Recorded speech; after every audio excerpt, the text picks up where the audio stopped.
Nah, mohon maaf ini Pak Pastor. Tadi Bapak begitu panjang menerasikan, tapi itu adalah doktrin, itu dogma, itu iman. Saya menghargai itu kepercayaan. Tapi adalah elok kalau kita berbicara menyampaikan sebuah etika ilmu, maka etika ilmu ini harus berdasar terhadap apa yang tertulis. Saya setuju itu bahwa tidak ada manusia atau siapapun, baik termasuk tadi yang diberitahukan pastor, pendeta, orang Kristen, termasuk Bang Zuma juga. Maksudnya semua tidak ada yang bisa menjelaskan Allah lebih jelas.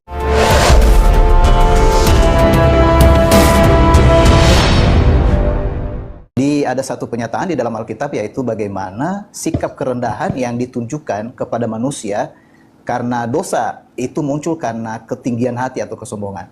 Itu sebenarnya sikap yang pertama itu harus ditunjukkan oleh Allah melalui kehadiran Mesias, yaitu merendahkan dirinya. Nah, manusia yang sudah rendah ini sebenarnya yang dinyatakan oleh Alkitab, manusia itu akan ditinggikan. Itu sebabnya ini sebenarnya perpaduan antara yang maha tinggi dengan yang di bawah, yaitu manusia itu dibuat dari debu tanah, dan kemudian Allah memberikan rohnya kepada diri manusia, dan itu adalah kehidupan dari Allah. Nah, di sana awal dari pemahaman-pemahaman itu, sehingga nanti dalam pernyataan yang dinyatakan di dalam Alkitab melalui nubuatan-nubuatan firman Allah kepada para nabi, terlihatlah hal ini secara lengkap. Nah, mungkin itu saja dulu Bang Fadi dan Bang Suma, supaya ini kan saya belum tahu bagaimana arah ke depan ya, tapi kira-kira begitu pernyataan awal saya. Demikian, terima kasih. Kembali. Iya, baik. Terima kasih Pak Pastor. Jadi ketika kemudian berbicara ya terkait dengan Yesus, berarti kalau di dalam iman Islam kami itu berbicara mengenai Nabi dan Rasul yang datang kepada Bani Israel. Di dalam Al-Quran dikatakan kemudian ketika Nabi Isa alaihissalam, ibundanya difitnah, dituduh oleh orang-orang Yahudi, maka Nabi Isa berbicara langsung kepada mereka. Inni Abdullah atani al-kitaba wa ja'alani nabiyan. Jadi Nabi Isa yang datang ke tengah-tengah Bani Israel, yang lahir tanpa ayah, kemudian dia diberi hikmat dan juga diberikan mujizat-mujizat. Keberadaan dirinya di hadapan Bani Israel itu hanya semata-mata untuk memberikan bukti kepada mereka bahwa Allah pencipta langit dan bumi itu maha kuasa, kemudian melakukan apapun termasuk menciptakan manusia tanpa ayah. Jadi kalau Allah bisa menciptakan Adam tanpa ayah dan ibu, Hawa bisa diciptakan kemudian tanpa ibu, maka Nabi Isa alaihissalam bisa diciptakan tanpa ayah. Dan itu adalah hal yang kecil bagi pencipta langit dan bumi. Nah, Nabi Isa di dalam Al-Quran ketika berkata ini Abdullah, itu artinya Nabi Isa mengakui keberadaan dirinya di tengah-tengah Bani Israel hanya sebagai hamba Allah. Atani al-kitab, dan diberikan kemudian kitab, wa ja'alani nabiyan, dan diberikan berkat kemudian sebagai seorang nabi di tengah-tengah Bani Israel. Ajaran ini muncul di tengah-tengah Bani Israel itu sampai kepada Nabi Isa memiliki pengikut atau murid yang kami sebut Hawariyun. Murid-muridnya mengakui bahwa beliau ini adalah Rasul, dan Nabi Isa pun mau diakui sebagai Rasul. Di dalam Al-Quran surah As-Saff, Allah subhanahu wa ta'ala menerangkan kepada baginda Rasulullah Muhammad sallallahu alaihi wasallam bahwa nabinya yang bernama Isa alaihissalam pernah bersabda di tengah-tengah kaumnya, ya Bani Israel, inni rasulullahi ilaikum. Wahai Bani Israel, sesungguhnya aku ini hanyalah Rasul, Nabi, utusan Sang Maha Suci yang diutus di tengah-tengah kalian untuk kalian. Jadi tak tergantikan kemudian pencipta itu sebagai makhluk, atau makhluk itu adalah penjelmaan daripada Tuhan pencipta langit dan bumi. Kedatangan Nabi Isa hanya semata-mata mengajarkan Bani Israel sebagai utusan saja, sebagai Rasul. Jadi umat Islam beriman sebagaimana Nabi Isa menyampaikan tentang siapa dirinya, dan kemudian Allah menyampaikan melalui Al-Quran bahwasanya Nabi Isa alaihissalam itu hanyalah Nabi, dan dia diberi hikmat Injil dan juga diberikan tanda-tanda mujizat kepada dirinya untuk dipertontonkan di tengah-tengah Bani Israel. Saya kira begitu sebagai pengantar dari saya. Terima kasih. Baik, silakan Pak Pastor Zi memaparkan konsep ketuhanannya, Pak Pastor, silakan.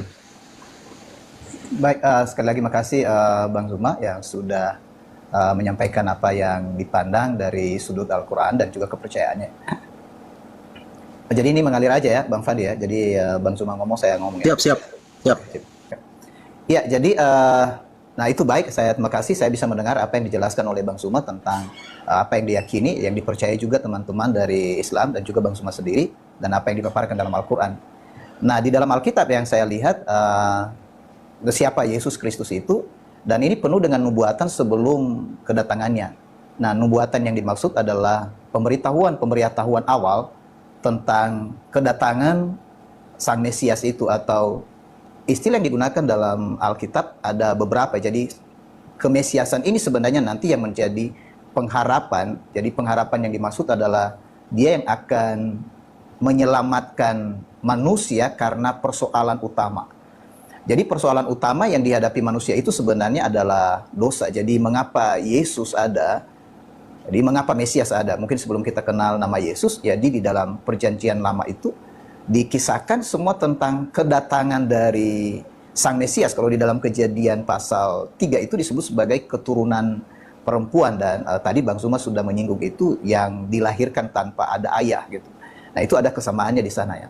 Jadi teman-teman, saya maksudnya ini kan ketika ada yang sama, ketika ada yang berbeda, dan di sini nanti teman-teman yang lain bisa melihat perbedaan ini dan ada hubungannya seperti apa. Nah, saya sampaikan aja dulu. Jadi kira-kira seperti itu. Pengharapan itu dikatakan ketika Allah menjatuhkan hukuman kepada Adam dan Hawa yang sudah melanggar perintah itu. Nah, hukuman itu dikatakan bahwa keturunan perempuan ini akan meremukkan kepalamu, yaitu kepada ular, yang mana iblis menyerupai. Nah, ini nanti nubuatan selanjutnya di mana ternyata malaikat yang jatuh itu disetarakan dengan hewan, tapi pada waktu itu dia dalam posisi hewan yang paling cerdik. Tapi nanti sesudah dikutuk, dengan perutmu engkau menjalar dan debu tanah engkau memakan seumur hidupmu. Ini pernyataan bahwa dia direndahkan dari seluruh binatang yang lain. Nah, ini sebagai pernyataan dari hukuman Allah kepada malaikat yang jatuh, di mana dia meninggikan diri dan kemudian direndahkan. Nah, konsep meninggikan dan merendahkan ini yang disingkapkan di dalam Alkitab, yang merupakan cikal bakal terjadinya dosa. Jadi ular, atau dalam hal ini iblis, menawarkan itu kepada manusia agar mereka menjadi sama seperti Allah. Padahal Allah telah menciptakan manusia itu dalam rancangannya sama, serupa dengan gambarnya. Nah, ada kata penting di sana, gambar Allah itu, yang maksudnya di sana bahwa Allah ada di dalam debu tanah, yaitu manusia itu. Jadi ini sebenarnya konsep kehidupan yang dinyatakan di dalam Alkitab di awal. Tapi karena manusia itu berdosa, maka kehidupan itu hilang dalam diri manusia. Nah, kehidupan yang hilang itu sebenarnya bahasa lainnya yang dinyatakan berulang dalam kitab suci itu adalah nafas Allah atau roh Allah. Nah, bagaimana cara supaya manusia itu mendapat kembali yang hilang itu? Nah, itulah nubuatan-nubuatan yang penuh dalam Alkitab untuk memberitahu bahwa Allah itu pencipta langit dan bumi, mempunyai rancangan yang hebat bagi manusia agar manusia yang kehilangan hidup itu akan beroleh hidup kembali. Artinya kehilangan roh itu akan beroleh roh itu kembali. Nah, cara salah satunya adalah harus ada yang memang harus berkorban untuk itu. Jadi korban inilah yang menjadi catatan penting dalam Alkitab, di mana kalau korban itu berarti yang direndahkan, yang dibuat mati, dan seterusnya. Jadi makanya ada dua, satu yang memang Mesias itu harus dijadikan sebagai korban, karena dengan pernyataan Allah kepada ular bahwa keturunan perempuan ini akan meremukkan kepalamu, tapi engkau meremukkan tumitnya. Ini pernyataan bahwa iblis kalah, tetapi nanti keturunan perempuan itu yang akan mengalahkan iblis itu. Nah, kemenangan ini sebenarnya sekaligus dia terluka tapi dia menang. Disinilah dua makna Mesias itu. Satu Mesias yang direndahkan, dia harus jadi kurban, dan satu Mesias yang menang, di mana dia mengalahkan iblis.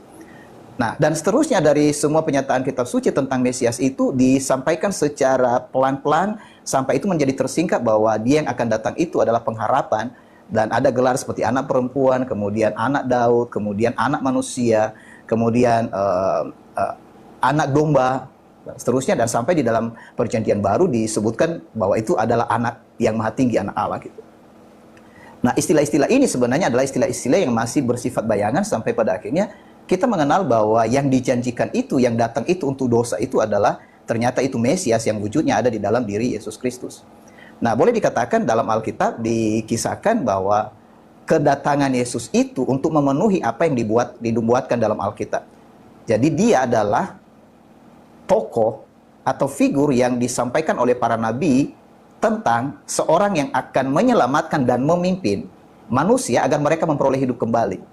Nah, itu cara satu-satunya untuk memperoleh hidup itu. Jadi kalau misalnya Allah itu hidup, maka Yesus datang sebagai pembawa hidup itu.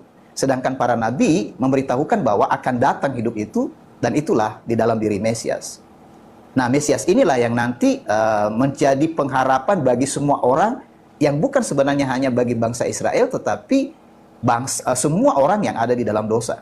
Tapi mengapa ada bangsa Israel di sana? Karena memang cara kerja Allah itu dia memilih. Nah, inilah pilihan-pilihan itu yang terus diulang dalam kitab suci. Dia mulai dari 1 orang, kemudian 2 orang, dan kemudian seluruh bumi dan seterusnya. Jadi tidak ada yang satu pun dibiarkan oleh Allah untuk tidak memperoleh hidup itu kembali.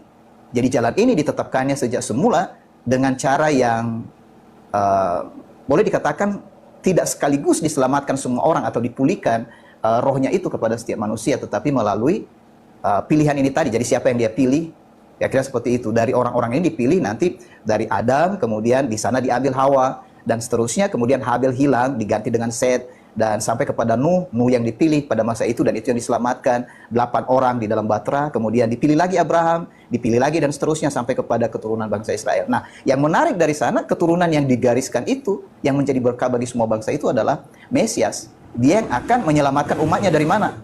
Bukan dari penjajahan manusia, tetapi dari penjajahan dosa. Jadi musuh yang paling, boleh dikatakan yang paling berat bagi kita semua manusia itu adalah, dalam kisah Alkitab ya, itu adalah dosa. Nah, dosa itu diakibatkan oleh iblis tadi.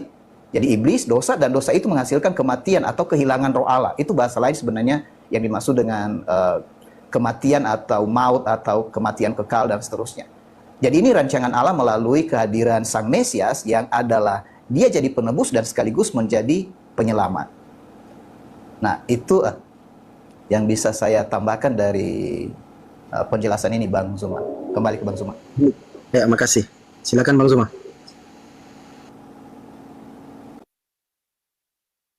Baik, ya menarik ya apa yang disampaikan oleh Pastor Z. Saya ingin membaca satu ayat dalam Al-Quran. Bismillahirrahmanirrahim.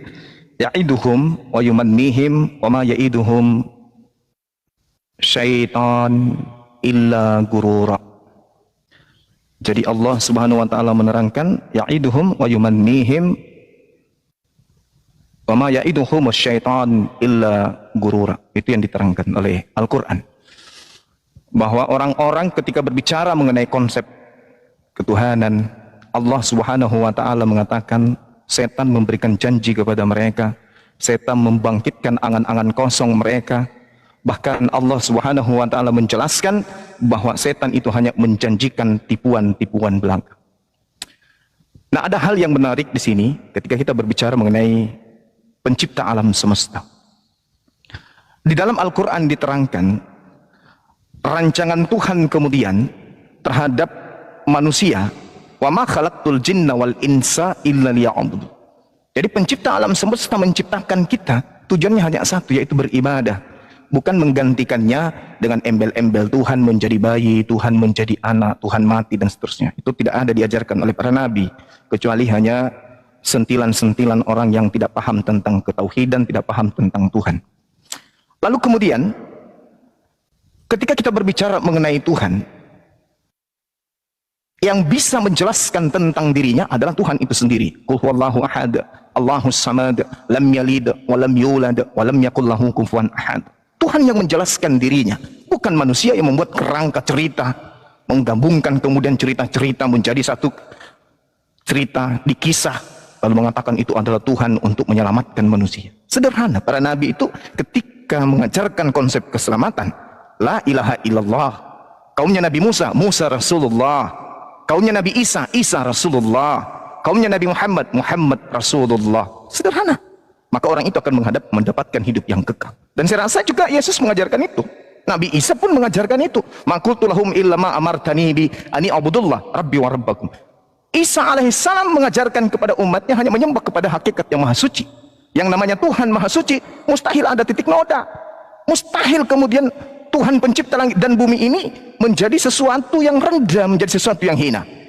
Ya, terkecuali kalau dewa. Kalau dewa-dewa mungkin. Konsep paganisme, konsep animisme, politeisme, mungkin. Tuhan, dewa mereka lahir, menjadi bayi, menjadi anak, menjadi manusia, separuh dewa, separuh binatang, separuh dewa, separuh manusia. Mungkin. Tapi kalau berbicara mengenai ajaran para nabi, itu tak akan mungkin. Itu tahayul dan itu angan-angan kosong. Lalu kemudian, di dalam Al-Quran, dengan adanya keadaan bahwasanya Nabi Isa ketika datang di tengah-tengah Bani Israel, sebagian daripada ahli kitab itu berlebihan, lebay dalam beragama. Maka Allah mengatakan, wahai ahli kitab, jangan kau berlebihan dalam agamamu. Jangan kau mengatakan bahwa Allah itu adalah Al-Masih putra Maryam. Jangan. Jangan kau katakan itu, kata Allah. Nah, ketika ditanya, wa isqalallahu ya Isa bin Maryam anta qulta linnas, wahai Isa, apakah Anda yang mengajarkan kepada orang-orang yang menuhankan kamu itu bahwa kamu itu adalah Allah selain daripada aku? Nabi Isa mengatakan, maqultu lahum qala subhanaka ma yakunu li an aqulu ma laysa li bihaqq.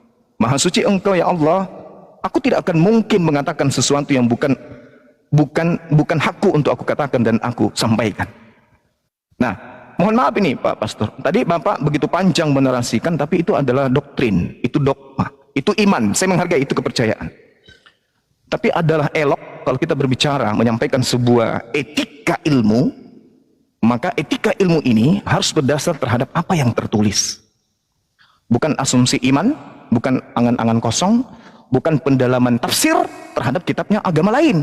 Kalau kita tafsirkan bahwa Tuhan, kesemahan kita itu sudah dinyatakan dalam kitab-kitab sebelumnya, bahwa dia akan datang dan seterusnya. Itu sebuah rangkaian cerita yang disusun kemudian untuk melegalkan sesuatu yang ilegal. Nah, mohon maaf, Al-Quran membahas tentang kitab saudara, Al-Quran membahas tentang sembahan saudara, Al-Quran membahas tentang agama saudara, Pastor. Jadi izinkan saya menguraikan itu semua. Di dalam pengakuan Yesus, nanti Bapak juga bisa menggunakan Al-Quran kalau memang merasa penting untuk itu. Pengakuan Yesus dalam Yohanes 12:49 ini ngeri. Ngeri kali. Apa yang dikatakan oleh Yesus di sana? Bahwa aku tidak berkata-kata dari diriku sendiri. Apa yang kukatakan adalah apa yang diperintahkan oleh Bapa untuk aku katakan dan aku sampaikan. Aku tidak berkata-kata dari diriku sendiri. Apa yang aku katakan adalah apa yang diperintahkan oleh Bapa untuk aku katakan dan aku sampaikan. Ini pengakuan seorang Yesus.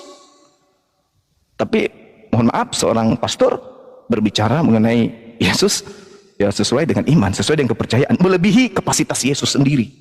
Jadi seakan-akan Yesus itu tidak tahu apa-apa. Yang tahu itu adalah pastor. Karena Yesus mengatakan, aku tidak berkata-kata dari diriku sendiri, melainkan apa yang diperintahkan oleh Bapa. Bapa ini Tuhan, pencipta langit dan bumi. Apa yang diperintahkan oleh Tuhan, itu yang aku katakan dan aku sampaikan. Dan aku tahu bahwa perintahnya itu adalah hidup yang kekal. Siapa perintah hidup yang kekal? Perintah sang Bapa. Siapa sang Bapa? Sang Tuhan. Kata Yesus, jadi apa yang aku katakan, aku menyampaikannya sebagaimana yang diperintahkan Bapa kepadaku. Coba, sementara pastor berkata dari tadi dengan santai, berkata seenak Pak Pastor, bukan perintah Bapa, bukan juga perintah Yesus. Itu ngeri itu. Ngeri itu. Di Al-Quran Nabi Isa alaihissalam mengatakan,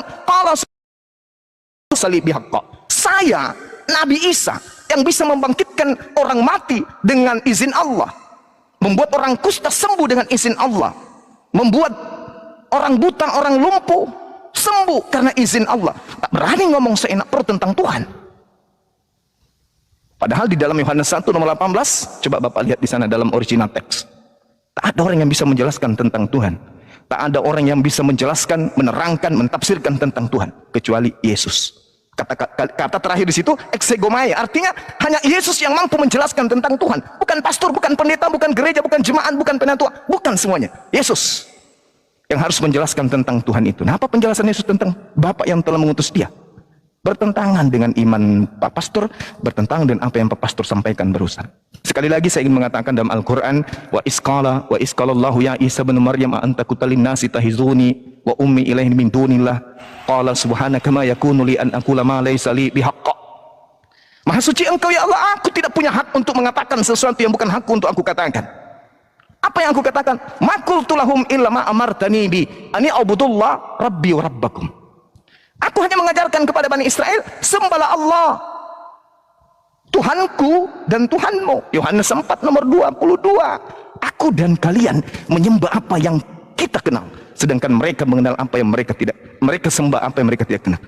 Nabi Isa, Yesus menyembah, Inni abdullah, aku adalah hamba Allah. Yesus juga mengaku sebagai hamba Allah. Datang Kristen melalui pastor, melalui pendeta, Yesus itu adalah Allah itu sendiri. Sekali lagi terakhir, Yesus mengatakan dalam Yohanes 12:49, aku tidak berkata-kata dari diriku sendiri. Apa yang aku katakan adalah apa yang diperintahkan oleh Tuhanku untuk aku katakan dan aku sampaikan. Apa yang diperintahkan oleh sembahanku untuk aku katakan dan aku sampaikan.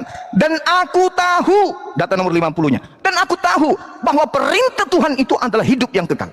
Maka aku menyampaikan sebagaimana yang difirmankan Tuhan atau Bapa kepadaku. Nah, mana penyampaian Yesus bahwa dia adalah Tuhan yang inkarnasi menjadi manusia?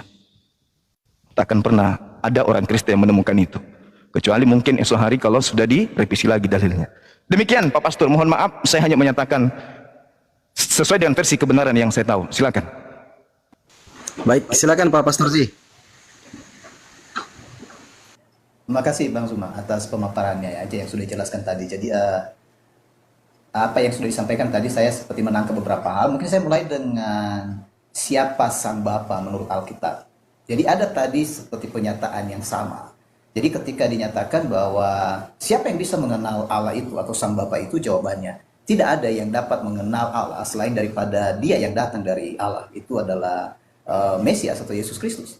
Itu jelas dalam Yohanes pasal 1 ayat 18. Satu-satunya yang mengenal Sang Bapa itu adalah Yesus Kristus. Saya setuju itu bahwa tidak ada manusia atau siapapun, baik termasuk tadi yang diberitahukan pastor, pendeta, orang Kristen, termasuk Bang Zuma juga. Maksudnya semua tidak ada yang bisa menjelaskan Allah lebih jelas. Jadi kira-kira begitu. Jadi itu oke, Bang Zuma. Jadi benar bahwa mengapa pada akhirnya kita harus dapat satu pernyataan yang pasti di sini, mengapa Yesus itu datang ke dalam dunia. Jadi paling tidak ini sebenarnya yang disampaikan di dalam Alkitab bahwa Sang Mesias itu berasal dari sorga dan kemudian dia datang di dalam dunia, dan itu yang dikenal sebagai Yesus Kristus. Nah, persoalannya di sana ada satu pernyataan tadi karena ada pandangan yang menyatakan bahwa Yesus itu Sang Bapa. Nah, Alkitab tidak menyaksikan itu. Alkitab tidak menyaksikan itu. Jelas dinyatakan bahwa Yesus itu Sang Firman dari Allah.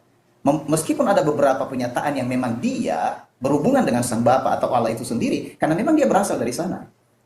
Itu sebabnya Yesus dan Bapa itu tidak bisa.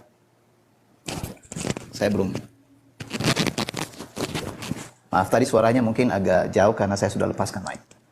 Saya harap ini jelas sekarang. Jadi Yesus dan Bapa itu tidak bisa dipisahkan karena memang dia berasal dari Sang Bapa. Tapi tidak bisa dikatakan bahwa Yesus itu adalah Allah itu sendiri.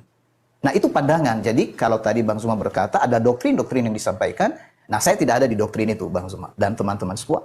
Makanya saya berbicara apa adanya yang dinyatakan dalam Alkitab, dan mengapa saya memilih di dalam channel saya tentang konsultan Bang Injil, karena memang mau berbicara tentang Injil itu sebenarnya apa.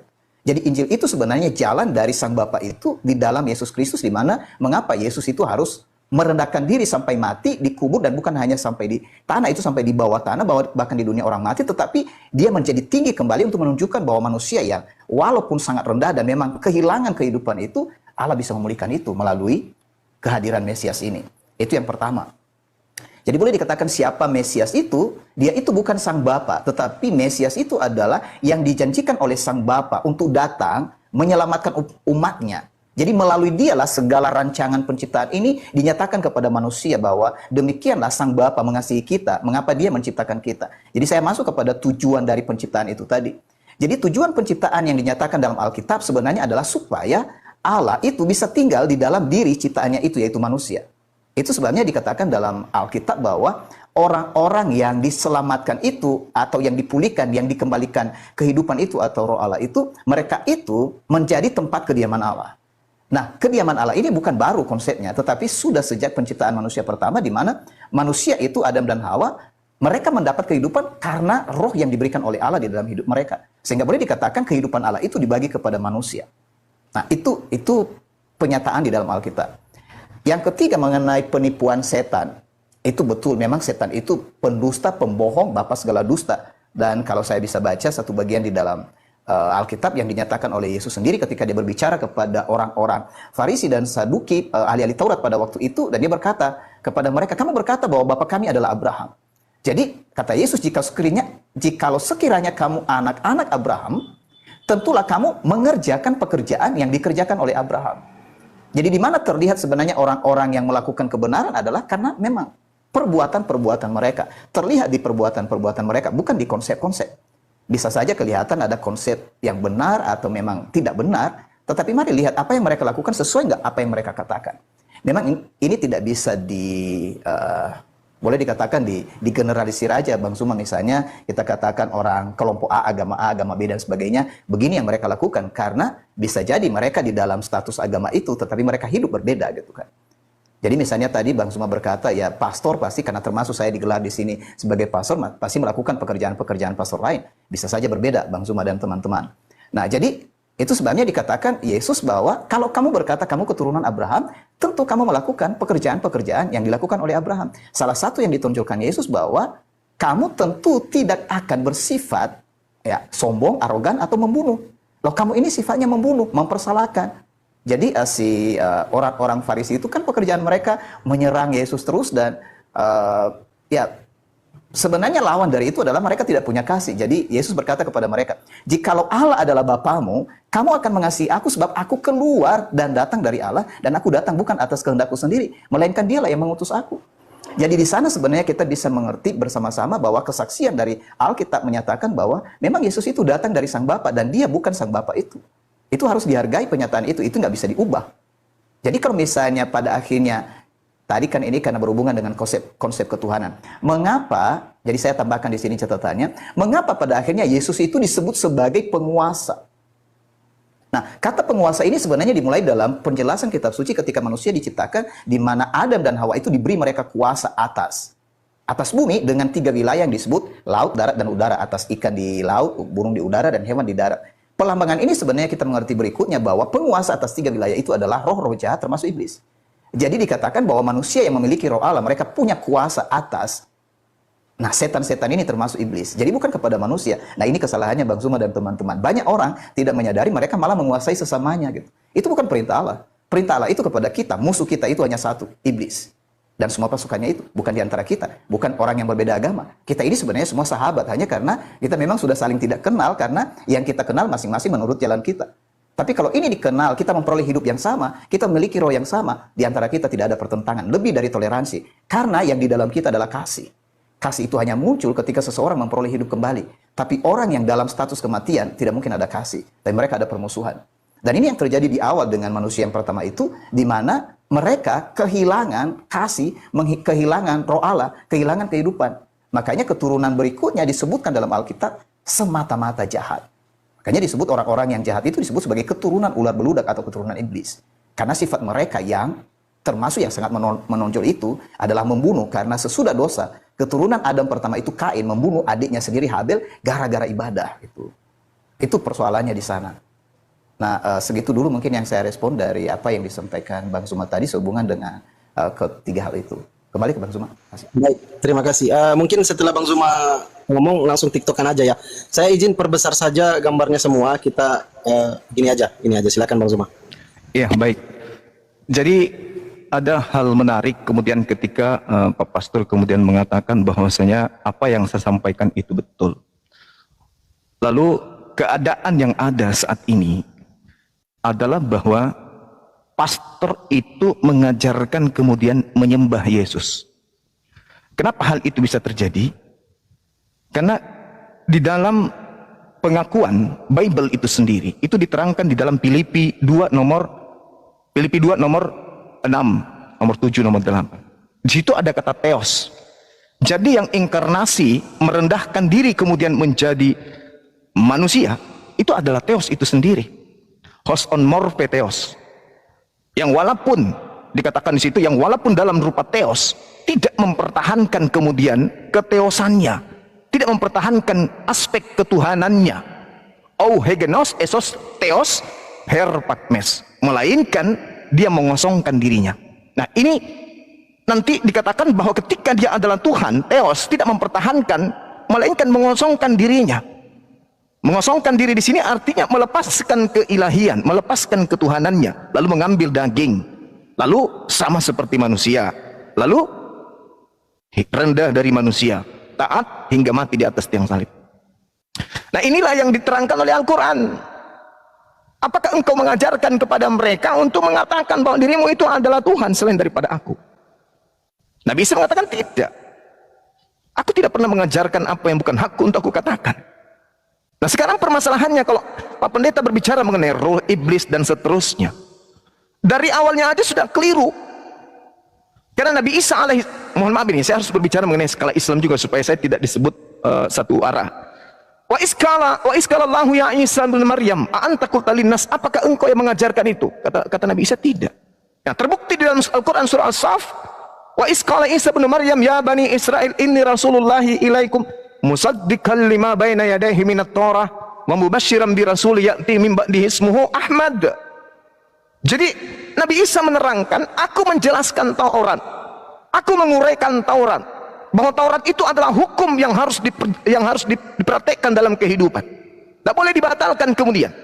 Makanya dikatakan aku tidak berkata dari diriku, yang aku katakan adalah apa yang difirmankan oleh Bapa kepadaku, dan firmannya itu kekal, firmannya itu hidup. Maka aku mengatakan apa yang diperintahkan.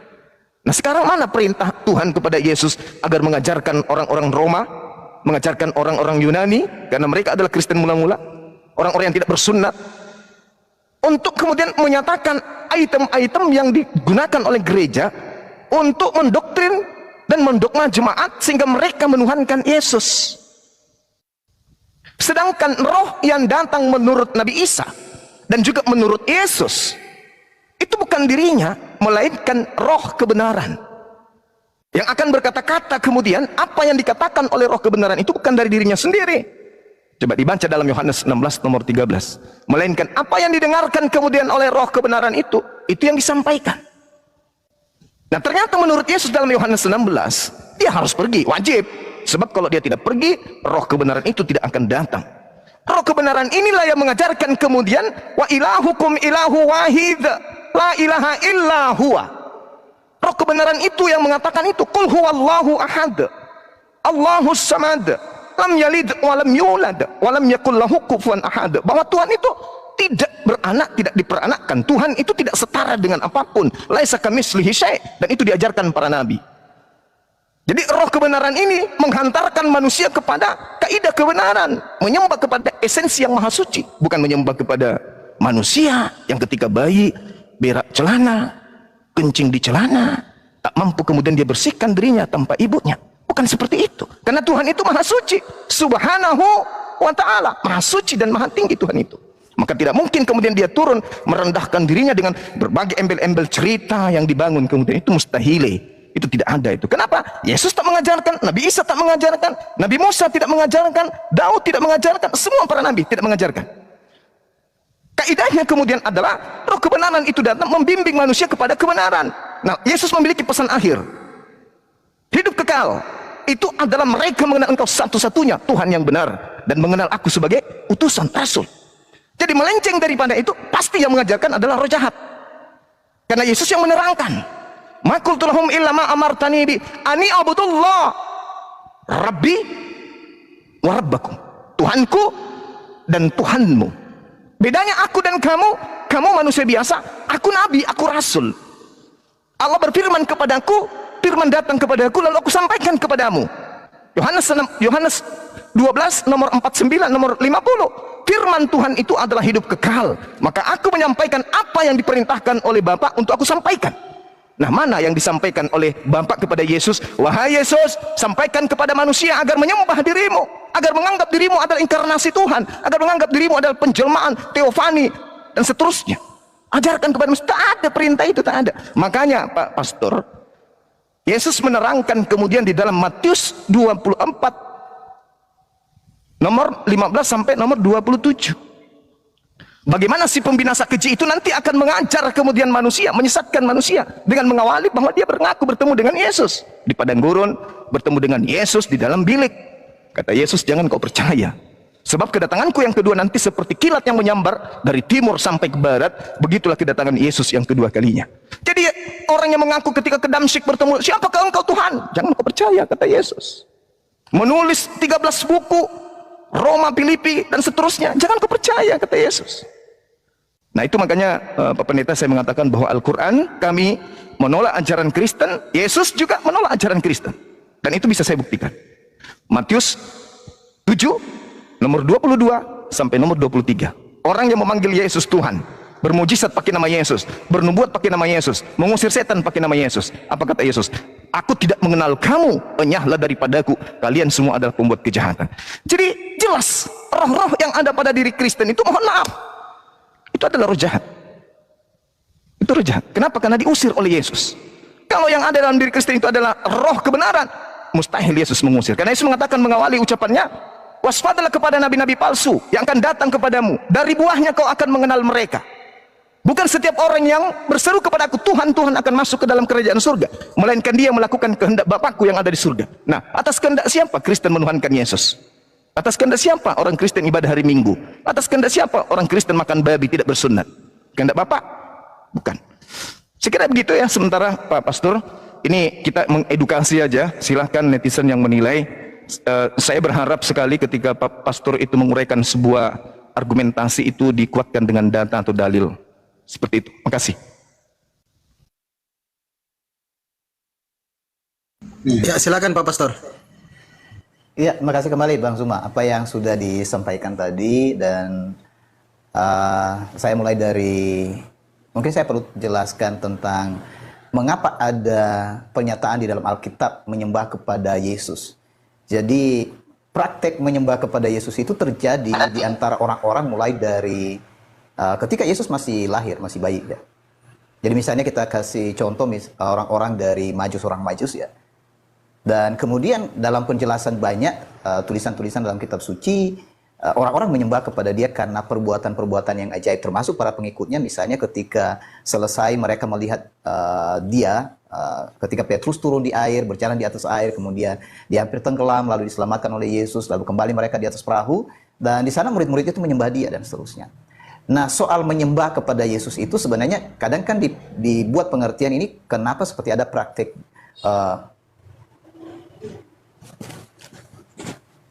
Oke, apakah suara saya kurang jelas?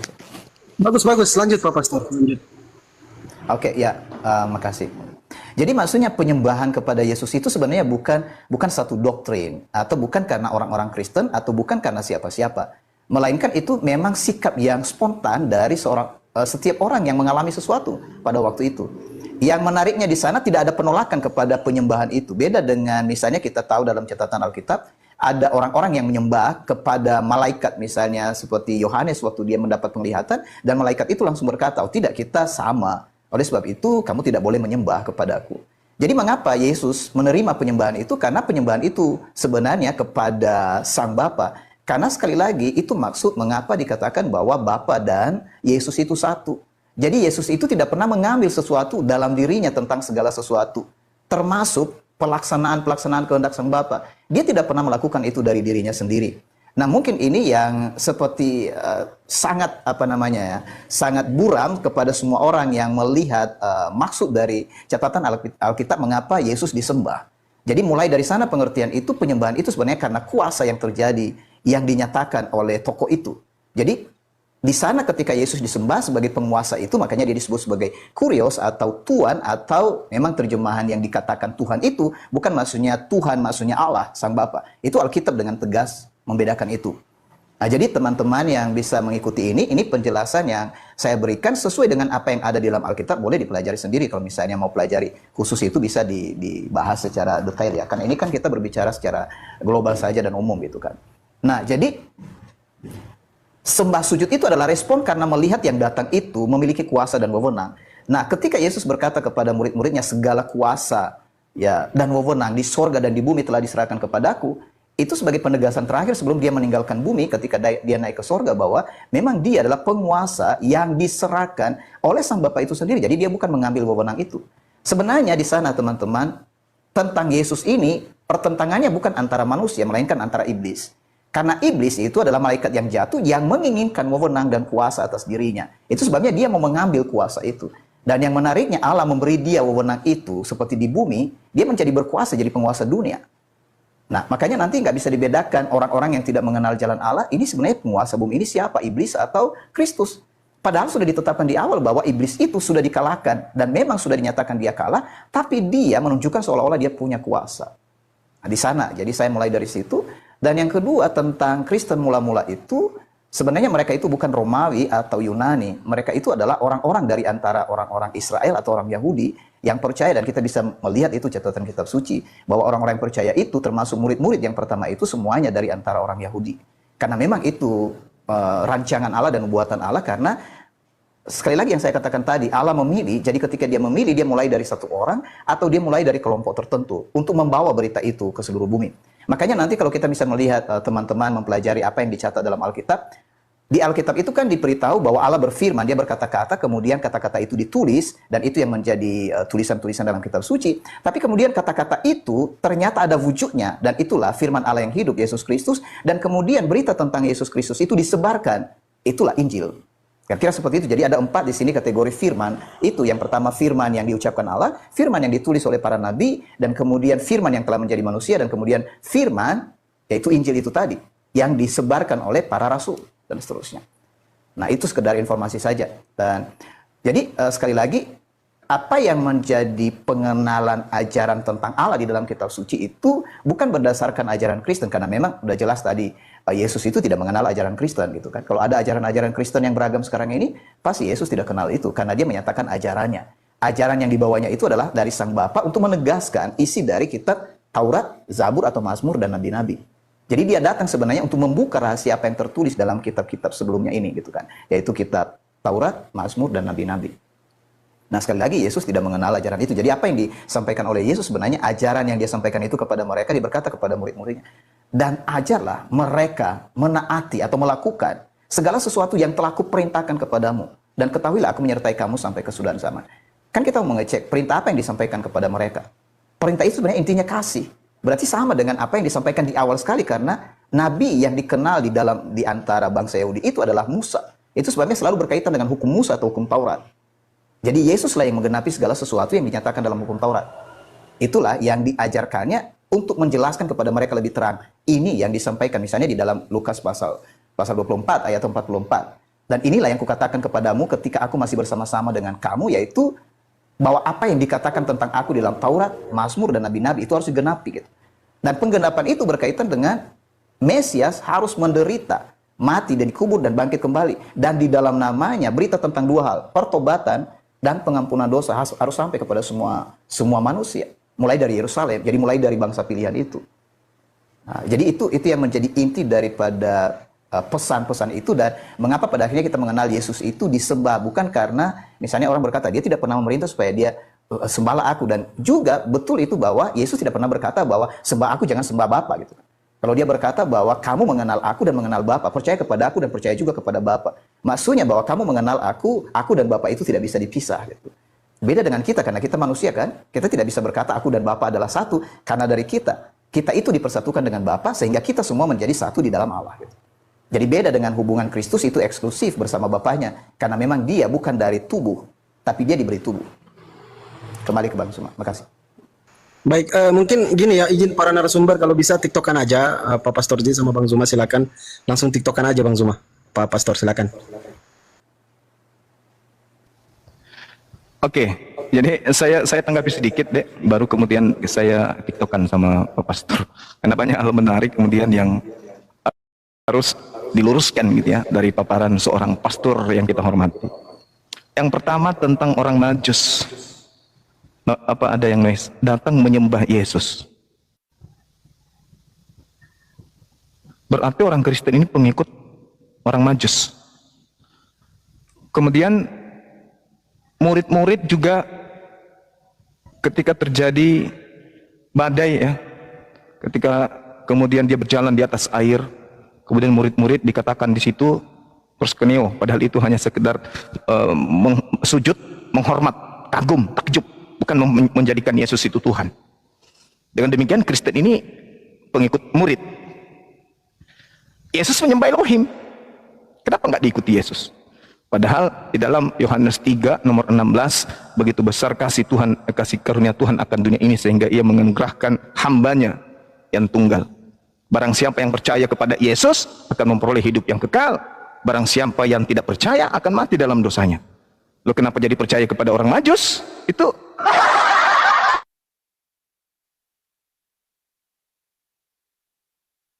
di dalam Markus 5 ada orang kerasukan roh jahat, begitu melihat Yesus tiba-tiba dia lari menyembah Yesus. Kenapa bukan itu yang dijadikan sebagai acuan? Bahwa yang menyembah Yesus dalam Markus 5 adalah orang yang kerasukan setan. Majus, orang Majus juga saya katakan kalau dia menganggap Yesus itu adalah Tuhan, bintang timur, berarti dia menganggap bahwa Yesus itu adalah iblis, bintang timur itu. Berarti kalau demikian adanya, berarti Majus adanya, berarti Majus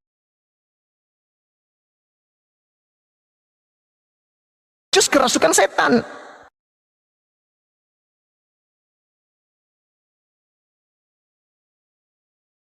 Bukan karena Yesus, tapi karena orang Majus dan juga muridnya. Sementara Tuhan mengatakan barang siapa yang percaya kepada Yesus, nah,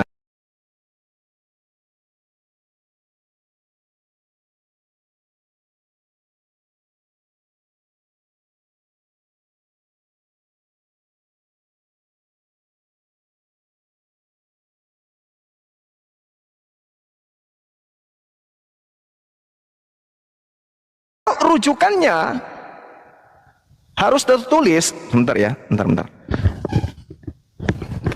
Lagi nge-lag YouTube-nya juga. Jadi kalau misalnya harus tertulis sesuai dengan apa yang ada dalam kitab Taurat, selesai Kristen ini. Karena tidak ada di dalam Taurat bahwa Tuhan itu menjadi manusia, Tuhan itu menjadi bayi, Tuhan itu memerintahkan membunuh orang yang benar. Tidak. Malah di dalam Taurat diterangkan di Keluaran 23 nomor 7, jangan kau membunuh orang yang tidak bersalah, jangan kau bunuh orang yang benar. Berarti Yesus tidak boleh dibunuh. Anda berbicara Amsal 6 nomor 16, 6 kekejian di dalam hati Tuhan, bahkan 7 perkara yang dibenci oleh Tuhan. Di antaranya menumpahkan darah orang yang tidak bersalah. Berarti pembunuhan terhadap Yesus itu adalah kekejian bagi Tuhan. Itu adalah hal yang dibenci oleh Tuhan. Berarti mengimani pembunuhan kepada Yesus, terhadap Yesus, adalah mengimani sesuatu yang dibenci oleh Tuhan. Bukan keselamatan. Dengan membunuh Yesus itu mendatangkan dosa besar, bukan keselamatan. Nah ini aneh gitu ya. Harus terjadi apa yang tertulis. Nah kalau harus terjadi berarti Yesus harus tidak disalib, Yesus harus jangan dibunuh, jangan dibalik-balik. Yesus bersama dengan Bapa. Ya betul. Oleh karena itulah dia mustahil adalah orang yang dibunuh di atas tiang salib, karena dia bersama dengan Bapa. Tetapi kalau dikatakan bersama dengan Bapa, dalilnya itu jelas. Bukan aku dan Bapa adalah satu. Karena aku dan Bapa adalah satu itu adalah artinya bahwa apa yang diterangkan oleh Bapa kepada Yesus, itu yang disampaikan Bapa kepada Yesus, itu yang Yesus sampaikan. Apa yang Bapa perintahkan untuk Yesus lakukan, itu yang Yesus lakukan. Yohanes 4 nomor 34, makananku adalah melakukan apa yang diperintahkan Bapa kepada aku. Yohanes 12:49, perkataanku adalah apa yang diperintahkan oleh Bapa kepada aku. Jadi aku dan Bapa adalah satu perintah, satu visi, satu misi. Coba Pak Pastor baca Yohanes 8. Apa yang dikatakan? Kalian menghakimi manusia, aku Yesus tidak menghakimi manusia. Akan tetapi jika aku menghakimi, maka penghakimanku itu adil. Sebab aku tidak seorang diri. Nah, Yesus mengaku tidak seorang diri, berarti lebih dari satu. Sebab Bapa bersama dengan aku. Bukankah di dalam kitab Tauratmu dikatakan bahwa dua saksi itu sah? Akulah yang bersaksi tentang diriku, dan juga Bapa yang bersaksi tentang diriku. Berarti aku dan Bapa adalah dua. Makanya dikatakan Yesus bersama dengan Bapa, tidak bersama dengan setan. Nah yang jadi permasalahan sini Pak Pastor, kalau orang-orang Kristen ini kepenuhan dengan roh kebenaran, kenapa orang Kristen diusir oleh Yesus? Coba Bapak baca di dalam Matius 7 nomor 15 sampai nomor 23. Waspadalah kepada nabi palsu, buahnya dapat kau lihat. Memanggil aku Tuhan, bernubuat, bermujizat, mengusir setan pakai namaku. Enyahlah daripadaku, kalian semua adalah pembuat kejahatan. Kenapa orang Kristen yang sudah sampai level mengusir setan, bermujizat, begitu yakinnya dia akan ketuhanan Yesus, begitu yakinnya dia akan kebenaran Kristen, dia mampu mengusir setan, mampu bermujizat dengan menggunakan nama Yesus. Tapi apa pembalasan Yesus? Enyahlah daripadaku, kalian semua adalah pembuat kejahatan. Kalau orang Kristen ini dalam dirinya roh kebenaran, kenapa diusir? Itulah pertanyaan saya yang harus kemudian Pak Pastor terangkan kepada saya.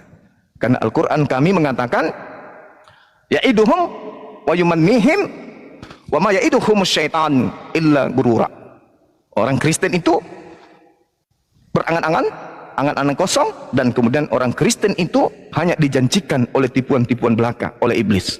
Nah, kalau Pak Pastor bisa membuktikan bahwa memanggil Yesus Tuhan, bernubuat pakai nama Yesus, bermujizat pakai nama Yesus, itu adalah orang yang kepenuhan roh kebenaran, kenapa diusir? Dan dikatakan oleh Yesus kalian adalah pembuat kejahatan. Silakan. Ya bisa langsung TikTok kan mungkin Pastor Z sama Bang Zuma, silakan. Iya. Oke, baik, makasih Evan dan juga Bang Zuma. Jadi ini gimana ya? Saya harus kalau tanggapi satu-satu jadi seperti mau seperti jadi debat kusir. Tapi saya sampaikan ini secara singkat aja. Sebenarnya di sana bukan orang Kristen yang diusir, melainkan orang yang tidak melakukan kehendak Bapakku. Mungkin itu garis bawahnya Bang Zuma ya. Di Matius pasal 7 ayat 21. Jadi yang diusir itu Suaranya kecil. Oh, suaranya kecil. Bagaimana ini? Ini bisa? Bagaimana host, kita bisa tiktokan aja langsung? Ya bisa Bang Zuma, silakan langsung TikTokan aja. Mohon maaf Pak Pastor, ketika Pak Pastor mengatakan yang diusir itu adalah yang membuat kejahatan, itu kita setuju. Siapa yang membuat kejahatan itu? Ya orang yang memanggil Yesus itu Tuhan dan tidak melakukan kehendak Bapa. Nah, pertanyaan saya, atas kehendak siapa orang Kristen kemudian menyembah, mempertuhankan, mengilahkan Yesus? Itu loh Pak. Atas kehendak siapa? Gitu. TikToker ini maksudnya ini ya, maksudnya kita langsung sambung-sambung begitu ya, Bang? Iya. Bang Zuma. Oke, baik. Jadi di sini bukan ke orang Kristen jadi sasarannya sebenarnya, yang menjadi penelitian itu yang lebih fairnya itu adalah ketika kita melihat di dalam catatan kitab suci siapa yang tidak melakukan kehendak Allah. Jadi hanya satu kehendak Allah melalui Kristus, yaitu percaya bahwa dia itu adalah yang disiapkan untuk menyatakan keselamatan itu. Jadi karena mereka tidak percaya, jadi orang-orang Yahudi itu pada waktu itu mereka tidak percaya itu, Bang Zuma. Mereka tidak percaya bahwa dia Mesias itu persoalannya. Jadi orang bisa melakukan sesuatu tanpa percaya Mesias. Itu dibuktikan dalam kisah para rasul. Jadi ada orang yang mengusir setan, tapi maksudnya setan itu mempermainkan mereka. Jadi ini bukan soal orang Kristen sebenarnya, tetapi soal orang yang melakukan ibadahnya memakai nama Yesus, tapi ternyata mereka itu tidak percaya kepada Yesus. Gitu. Oke, baik. Orang Yahudi Pak, hari ini tidak ada yang menyembah, tidak ada yang membawa nama Yesus. Anda bisa lihat di kitab Talmud. Orang Yahudi hari ini itu tidak pernah mengenal siapa itu Yesus. Dan Yesus di dalam Matius 7 itu mengatakan pada hari terakhir. Pada hari terakhir. Berarti bukan sekarang, hari terakhir. Sedangkan hari ini saja tidak ada orang Yahudi yang memanggil Yesus Tuhan, bernubuat pakai nama Yesus, mengusir setan pakai nama Yesus. Tidak ada orang Yahudi. Hanya ada satu orang, yaitu kelompok Kristen. Dan pada hari terakhir kata Yesus, aku akan berkata kepada mereka, kalian adalah pembuat kejahatan, aku tak mengenal kamu. Nah, di hari terakhir mana ada orang Yahudi memanggil Yesus Tuhan? Sedangkan hari sekarang nggak ada, apalagi nanti di akhir zaman. Jadi yang akan melakukan pengusiran, yang akan mengalami pengusiran adalah keturunan orang-orang Kristen hari ini, keturunan jemaah daripada Pak Pastor. Karena hanya keturunan Pak Pastor yang memanggil Yesus itu Tuhan, mengusir setan, bermujizat, bernubuat pakai nama Yesus. Orang Yahudi nggak ada, Pak Pastor. Jadi kita nggak boleh menuduh orang yang mana kita sendiri yang melakukan. Saya kira begitu. Oke, ya. Bang Zuma, untuk luruskan dulu, saya tidak ada jemaat ya. Jadi ini pengertian yang mungkin teman-teman juga bisa melihat bahwa ya kalau yang lain mungkin yang dalam tanda petik tadi pastor atau pendeta mereka punya jemaat, tapi yang saya kenal dalam Alkitab adalah yang punya jemaat itu adalah Kristus. Jadi sebenarnya tidak boleh ada orang lain yang memiliki jemaat. Kita buat aja catatan itu Bang Zuma. Nah, ini berkaitan dengan tadi orang Yahudi yang dimaksud di dalam Alkitab itu bukan maksudnya orang Yahudi keseluruhan, tapi secara nation atau bangsa memang mereka menolak Yesus. Sampai sekarang Bang Zuma, itu saya setuju. Dan mereka tidak mempercayai Yesus itu adalah Mesias. Karena mereka punya pandangan Mesias itu yang datang bukan sebagai yang merendahkan diri tadi, tapi Mesias yang mulia. Jadi lebih kepada pengharapan kepada kedatangan Mesias kedua kali kalau dalam catatan Alkitab. Jadi itu orang Yahudi memang mereka tidak percaya kepada Yesus. Nah, kalau tadi dikatakan orang-orang Kristen, saya juga tidak menyangkal itu bahwa praktek di dalam orang Kristen ada yang banyak melakukan yang sebenarnya yang seperti demikian. Jadi artinya bukan sebenarnya kita mau, ya saya lebih memilih begini Bang Zuma, tidak mempersalahkan kelompok manapun karena siapa yang bisa mengenal kebenaran dia melakukan, nah itu yang diselamatkan. Kalaupun kita misalnya mengkritik atau menyudutkan atau memang menyatakan bahwa orang ini salah, tapi kalau orang itu tidak pernah menyadari tentang kesalahannya, toh dia tetap membenarkan diri. Jadi saya melihat ini catatan dalam Alkitab, seseorang bisa mengenal kebenaran karena roh Allah. Saya garis bawahi itu. Roh Allah itulah yang membuat seseorang tahu bahwa siapa yang harus disembahnya. Jadi bukan alasan orang lain. Misalnya begini, oh orang Majus menyembah, lalu saya menyembah. Tapi tadi yang saya katakan bahwa seseorang secara spontan melakukan itu karena roh. Misalnya ada dua kata ini, percaya dan mengaku. Jadi percaya itu di hati, mengaku itu di mulut. Seseorang percaya karena roh dan mengaku di mulut karena itu roh juga. Kembali Bapak. Iya, jadi tidak ada orang Yahudi yang memanggil Yesus Tuhan. Yang memanggil Yesus Tuhan adalah Kristen. Yang mengusir setan adalah Kristen. Yang bernubuat pakai nama Yesus Kristen. Yang bermukjizat pakai nama Yesus adalah Kristen. Dari buahnya kamu bisa mengenal dia. Jadi ini bukan cuma orang per orang, seluruhnya. Karena di situ ada dua pohon. Tidak mungkin pohon yang baik menghasilkan buah yang baik. Begitu juga sebaliknya, tidak mungkin pohon yang tidak baik menghasilkan buah yang baik. Dan pohon yang tidak baik dan juga buah yang tidak baik akan ditebang dan dilemparkan ke dalam api. Coba Anda baca tuh. Matius 7 nomor 15 sampai nomor 23. Jadi dari buahnya. Kalau buahnya sudah jelek, pohonnya jelek, maka harus ditebang dan dilemparkan ke dalam api. Jadi tidak bisa dikatakan, oh ini buah jelek, buah di sebelah sini baik, sebelah sini buahnya baik, ini yang jelek. Tidak. Dari buahnya ini, kalau jelek, maka semua batangnya itu harus dilemparkan ke dalam api. Coba Pak Pastor baca.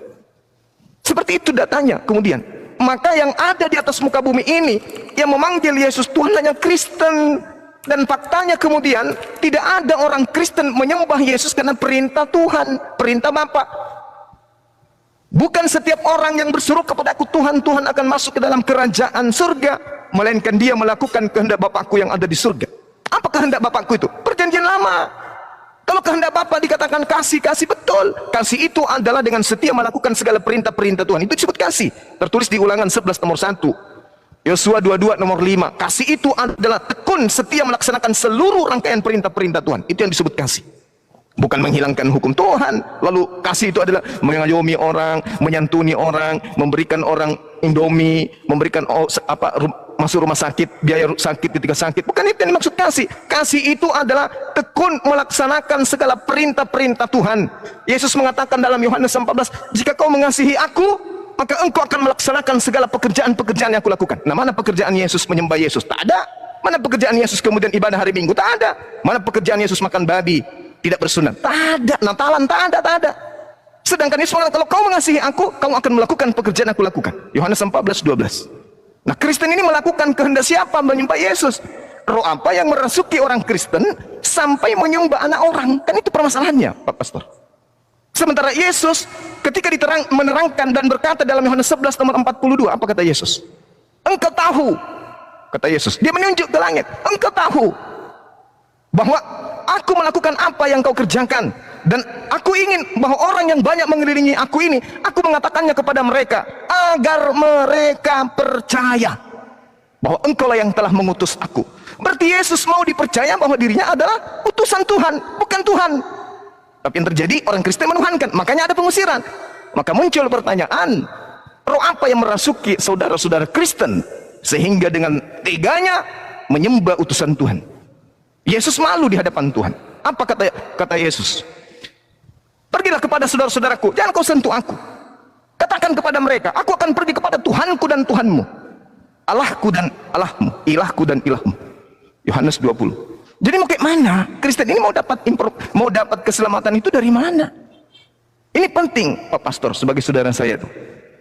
Nah, dikatakan oleh Yesus bahwa pada hari terakhir banyak orang yang akan berseru kepadaku, Tuhan, Tuhan, bukankah kami telah bernubuat demi namamu, bermujizat demi namamu, dan banyak mengusir setan demi namamu juga? Kata Yesus, pada hari itulah aku akan berterus terang pada mereka, aku tidak mengenal kalian, enyahlah daripadaku, kalian semua adalah pembuat kejahatan.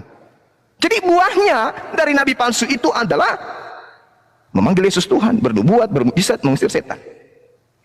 Seperti itu. Mungkin saudara pastor ini bisa menunjukkan kepada saya pola yang dipraktekkan gereja menyembah Yesus itu adalah kehendak Bapa. Di mana kehendak Bapa agar orang-orang Kristen itu mempertuhankan anaknya, utusannya? Saya minta dalil, silakan. Ya, baik, makasih Bang Zuma. Jadi dari bagian yang terakhir itu ya, misalnya meminta menunjukkan gereja-gereja apa perintahnya, jadi saya pikir bukan di situ yang mungkin saya responi, karena ya itu gereja. Kalau misalnya agama masing-masing, kalau saya Bang Zuma, saya menghormati aja apa yang dilakukan oleh agama A, agama B, agama C itu, tapi saya berfokus kepada satu kebenaran. Yang saya lihat begini, kebenaran itu tidak mungkin dua, hanya satu. Mungkin di sini nanti kita semua teman-teman yang lain, ya di sini sebenarnya kita saling menghargai, menghormati ketika seseorang berkata ini kebenaran. Nah, karena kalau misalnya kebenaran itu hanya satu, nah itu apakah kebenaran ini diperebutkan atau dipertentangkan? Nah, mungkin itu catatan kita berikutnya. Kalau misalnya ini dilanjut diskusi, tadi Bang Zuma sempat singgung tentang keselamatan, tapi saya fokus saja malam ini dulu tentang berkaitan dengan ketuhanan tadi. Nah, karena ada kaitannya dengan ketuhanan itu tadi, tadi kan Bang Zuma sempat melihat ini buahnya ini jelek, ini pasti dari mana gitu kan. Ini karena menyebut orang-orang Kristen. Saya melihat dalam Alkitab begini. Buah itu terlihat dari perkataan yang berasal dari hati. Makanya kalau dikatakan dari pohonnya, pohon itu kan akarnya dari mana kita nggak tahu sampai itu berbuah. Kita tidak pernah mengenal seseorang sampai dia mengeluarkan kata-kata. Jadi kata-kata yang keluar di mulutnya terlihat bahwa orang ini seperti apa gitu. Jadi Yesus berkata, kamu berkata-kata, kelihatan kamu mengatakan semua menggunakan ayat firman Tuhan, tapi praktek perilakumu itu adalah mengapa engkau membenci orang lain. Itu yang dipertentangkan di sana. Jadi kalau tadi menyinggung tentang kasih yang praktik yang lain itu saya pikir itu ada benarnya sebenarnya, tapi bukan di situ. Tapi soal praktek dari hati itu, apa yang terjadi di kata-kata dan perbuatan, tidak mungkin sebenarnya kata-kata dan perbuatan itu berbeda karena berasal dari sumber yang sama, hati gitu. Jadi buah itu adalah kata dan perbuatan seseorang. Nah, jadi kalau misalnya seseorang mengusir setan, nah pengusiran setan yang saya tahu dalam Alkitab, itu tidak hanya dilakukan oleh murid-murid Yesus sebenarnya, tapi juga murid-murid orang Farisi. Mereka melakukan itu. Nah, sebenarnya yang disoroti Yesus bukan soal mereka mengusir setan, karena memang disuruh mereka atau diperintahkan murid-murid ini supaya mereka pergi, termasuk memberitakan Injil, menyembuhkan penyakit dan mengusir juga setan-setan. Tapi apa bedanya di dalam Matius pasal 7 itu untuk mengingatkan kepada mereka bahwa yang dipentingkan itu bukan mengusir setannya, melainkan melakukan kehendak Bapakku. Ini sejajar juga dengan apa yang dikatakan Yesus sendiri kepada murid-murid. Jadi bukan kepada orang Farisi yang mengajarkan kepada mereka jangan bersuka cita karena kamu berhasil mengusir setan, melainkan karena namamu terdaftar dalam kerajaan surga. Nah, di sana penekanan-penekanannya yang saya lihat Bang Zuma di Alkitab. Nah, jadi kalau misalnya pendekatan kepada Alkitab dimulai dengan penglihatan karena memang ya boleh dikatakan mengasihi Alkitab, mengasihi Kristus, berarti kan bukan karena berbeda, karena punya pandangan yang lain. Saya melihat begitu. Meskipun di antara orang Kristen sendiri, saya harus berkata bahwa di antara orang Kristen sendiri ada yang sebenarnya berkata aku mengasihi Alkitab atau mengasihi Yesus, tapi mereka lebih mengasihi apa yang mereka percaya sendiri dalam dogma-dogma itu. Ya sama, misalnya Bang Zuma kan Bang Zuma punya kepercayaan sendiri, misalnya tadi berulang kali bahwa saya mempercayai Al-Quran, lalu melihat Alkitab dan melihat orang Kristen. Di sana mungkin persoalannya mengapa tidak bisa melihat ini secara utuh tentang apa yang terjadi dengan orang-orang Kristen dan apa yang terjadi dengan Alkitab, karena melihat dari luar. Kalau seandainya misalnya Bang Zuma dan teman-teman masuk di dalam kelompok itu, apa sebenarnya yang terjadi dengan mereka? Ada apa gitu? Nah, kita bisa melihat itu karena bersama dengan mereka. Yang saya lihat begini, Yesus itu meskipun dia dari surga, dia ada di tengah-tengah orang Yahudi dan bersama-sama dengan mereka. Dan bahkan dia bersama-sama dengan orang berdosa. Jadi kalau dia berkata bahwa orang-orang berdosa mendahului kamu dalam kerajaan surga, jadi itu yang percaya kepadanya, ternyata mereka yang tahu banyak tentang kitab-kitab suci itu, mereka tidak dapat bagian dalam kerajaan surga karena terlalu banyak bicara, terlalu banyak penjelasan, tapi ternyata mereka tidak ikut Yesus. Termasuk ketika Yesus berkata, kalau mau ikut aku harus engkau melepaskan segala sesuatu. Jadi fokus kepada pengikut Yesus yang adalah Mesias itu adalah mereka yang berani melepaskan segala sesuatu. Jadi itu yang saya lihat tentang aplikasi dari siapa sebenarnya pengikut Kristus itu. Jadi bukan karena mereka mengusir setan. Jadi ukurannya bukan karena praktek-praktek seperti itu. Bukan karena kegiatan ibadah, tetapi karena mereka hidup sama seperti Kristus. Demikian Bang Zuma, makasih. Iya. Jadi ada hal menarik Pak Pastor. Kalau kita berbicara mengenai Yesus tadi kan Bapak mengatakan berfokus kepada kebenaran. Kalau berfokus kepada kebenaran, maka dasar kebenaran yang Pak Pastor maksud itu, contoh misalnya menyembah Yesus, ke gereja memuji Yesus, mentuhankan, mengilahkan Yesus, itu dasar kebenarannya itu di mana? Perintahnya itu di mana? Kan dikatakan dalam Matius 28 nih, nomor 20 katanya, ajarlah mereka melakukan segala apa yang kuperintahkan kepadamu. Nah, mana perintah Yesus agar ke gereja hari Minggu? Mana perintah Yesus agar dirinya disembah? Dua hal ini aja sudah menjadi bukti yang sangat akurat bahwa Kristen ini akan diusir oleh Yesus. Tapi dianggap sepele. Kenapa? Karena roh jahat bekerja di situ. Roh jahatnya tidak mau melepaskan kemudian pasukan-pasukan yang nggak rela pasukannya itu keluar dari barisan. Itu hal yang sederhana loh. Mana perintah Yesus? Kan Yesus mengatakan tidak setiap orang yang memanggil aku Tuhan. Kan yang memanggil Yesus Tuhan itu ada dua kelompok. Tuhan di sini Al-Kurios, Tuhan junjungan. Ya, tapi saya ikuti aja irama orang Kristen. Yang pertama adalah kelompok Bani Israel, orang-orang yang bersunat.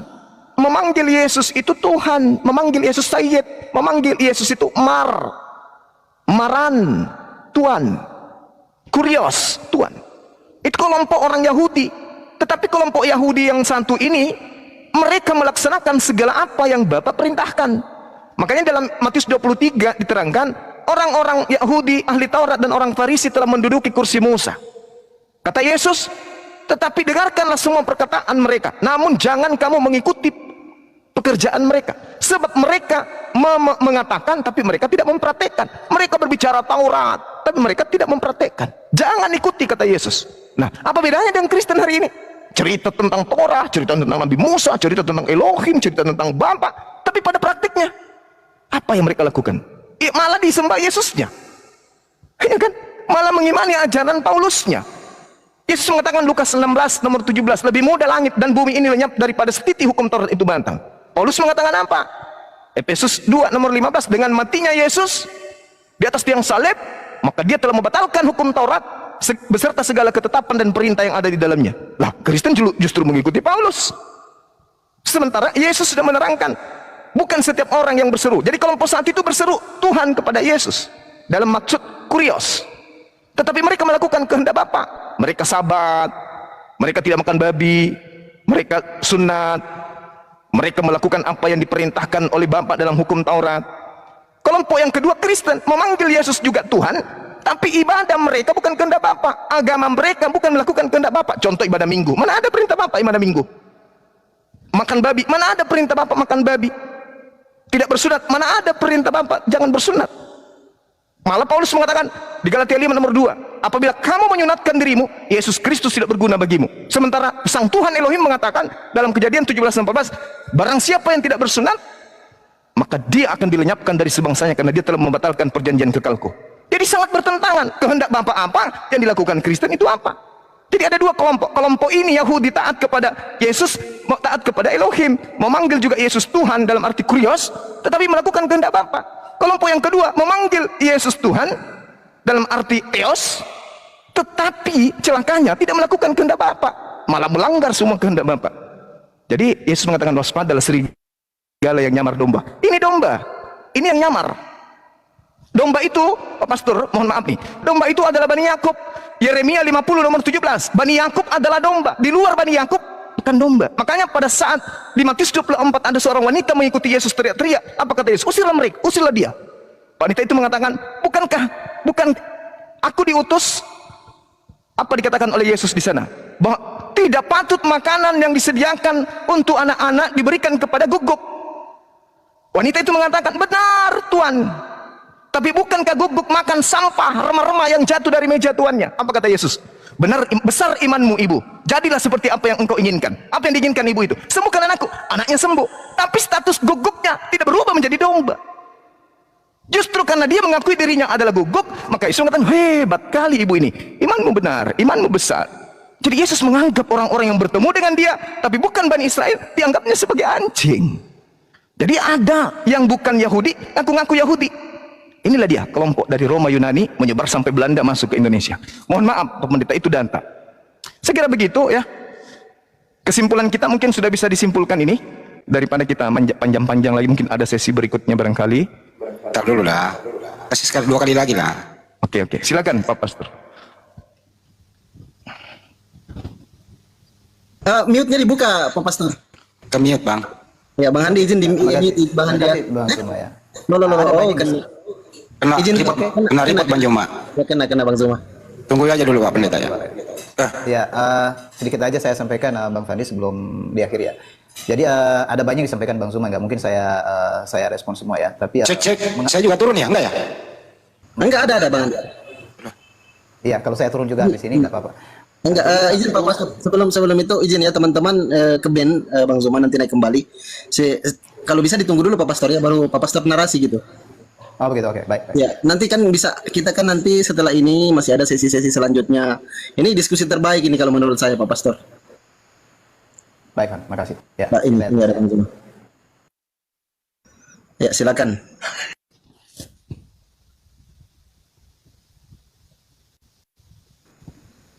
Silakan Pak Pastor, di open kameranya. Pak Pastor. Pak Pastor monitor. Belum dibuka mute-nya Pak Pastor itu. Kencang juga ya reportnya dari bawah. Baru bangkit akunku itu. Akun utama langsung teler lagi. Oke, Enggak apa-apa. sudah ya. Risiko perjuangan. Silakan Pak Pastor. Ya, jadi ini mungkin yang disoroti Bang Zuma tadi perihal ritual-ritual dari orang-orang ya. Jadi saya tidak menyoroti itu karena kalau misalnya nanti kita berbicara ritual ada 3 bagian yang saya bisa beritahukan apa perbedaan sebenarnya yang diajarkan oleh Yesus tentang ibadah dalam roh dan kebenaran dengan ibadah yang dipraktikkan sebelumnya dalam Taurat. Jadi ada 3 ini, persoalan waktu, persoalan tempat, dan persoalan orang. Jadi mungkin lain kali kita bicara itu. Saya ke kata kebenaran aja tadi, Bang Zuma. Jadi berbicara soal kebenaran, tadi Bang Zuma itu pertanyaan di awal. Jadi sebenarnya letak kebenarannya di mana? Nah, di Alkitab itu jelas sekali yang menonjol itu adalah perkataan dari Yesus sendiri yang menyatakan akulah kebenaran. Ya. Akulah kebenaran, akulah jalan dan hidup. Nah, soal kebenaran, kalau misalnya dilihat dalam seluruh kitab suci, mengapa timbul penekanan kebenaran itu berarti ada kesalahan. Kesalahan itu berbicara soal dosa, dan dalam Alkitab ada 3 kata yang berhubungan dengan kesalahan itu atau dosa itu, yaitu dosa, kesalahan, dan pelanggaran. 3 kata itu seringkali ditukar-tukar untuk menyatakan bagaimana manusia tidak dapat hidup menurut perintah dari perintah Allah. Jadi sekali lagi dosa, kesalahan, dan pelanggaran itu yang menunjukkan bahwa manusia tidak dapat hidup menurut apa yang diperintahkan oleh Allah. Nah, jadi pertentangannya di sana bukan pertentangan praktek-praktek yang lain itu termasuk ibadah, itu sebagai hasil, akibat. Jadi kita mulai dengan yang paling dasar dari penyebab segala sesuatu ini sehingga orang-orang melakukan kesalahan. Jawabannya karena pertama itu karena tidak percaya kepada Allah. Misalnya begini, ketika ada diskusi kita berbicara soal, oke, mari berbicara soal data dan kita tidak berbicara soal iman. Sebenarnya dua-duanya kalau di dalam Alkitab menyatakan data dan iman. Data itu tentang apa informasi yang ada di dalam Alkitab.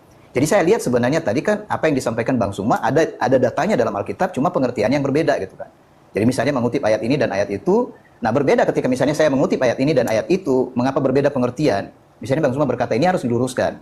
Itu dari pengertian misalnya Bang Zuma dan juga pengertian yang lain. Nah, yang saya maksud di sini bagaimana kita masing-masing bisa mendapat pengertian yang disediakan oleh Allah melalui rohnya. Jawaban itu satu-satunya adalah ketika seseorang bisa mendapatkan maksud dari pesan terakhir itu, yaitu Injil Kerajaan Allah. Jadi mengapa Injil itu ada? Kabar baik itu sebenarnya apa? Kabar baik itu berbicara tentang kebenaran bahwa dosa kita bisa dihapuskan. Jadi kalau dosa tidak bisa dihapus, orang tidak bisa dibenarkan. Itu kaitannya dalam Alkitab. Jadi seseorang bisa dibenarkan karena dosanya dihapus. Nah, itu aja dulu untuk mungkin karena waktu kita udah sampai di sini, jadi makasih banyak Bang Zuma karena ini komunikasi ini udah oke, salut baru ketemu Bang Zuma tapi ada banyak hal yang sudah disampaikan. Jadi Kasih waktu saya 5 menit lah Pak, sama Pastor 5 menit, sama saya boleh dong. Sesudah Bang Zuma 5 menit doang sama gua. saya ikuti host aja gitu. Boleh ya host, sesudah Bang Zuma aku 5 menit ya.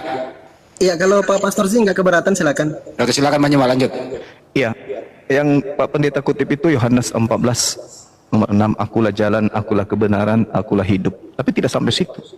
Tidak ada yang sampai kepada Bapa kalau tidak melalui aku. Ini harus menjadi catatan penting.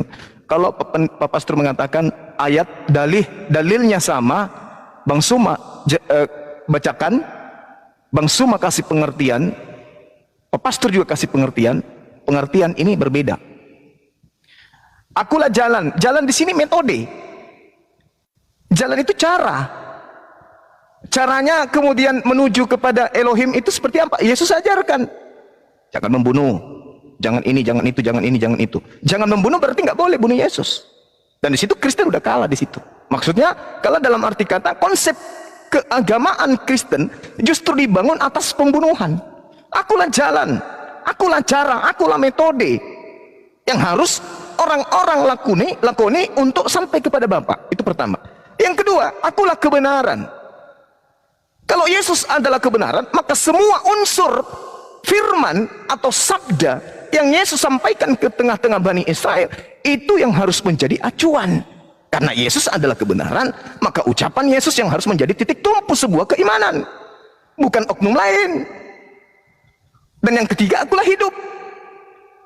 Apa hidup itu? Menurut Yesus, orang yang menjadikan metode yang diajarkan Yesus, orang yang mempraktekkan kebenaran yang Yesus sampaikan, akan mendapatkan hidup yang kekal. Makanya Yesus mengatakan Yohanes 12 nomor 49 tadi, aku tidak berkata-kata dari diriku sendiri. Apa yang aku katakan, apa yang aku sampaikan adalah apa yang diperintahkan untuk aku katakan, aku sampaikan. Dan aku tahu bahwa firman-Nya itu adalah hidup yang kekal. Makanya aku menyampaikan sesuai apa yang Bapa perintahkan untuk aku sampaikan. Aku melakukan segala perintah yang disampaikan kepadaku. Oleh karena itulah kalau dikatakan bahwa dia ada hidup kekal, berarti hidup kekal itu adalah firman. Coba baca Yohanes 12 nomor 50. Aku tahu bahwa firman-Nya itu adalah hidup yang kekal. Oh, berarti perintah Tuhan, Bapa Elohim yang menjadi hidup yang kekal. Siapa yang melaksanakan firman Elohim, maka dia akan mendapatkan hidup yang kekal. Di mana firman Elohim itu? Ya perjanjian lama.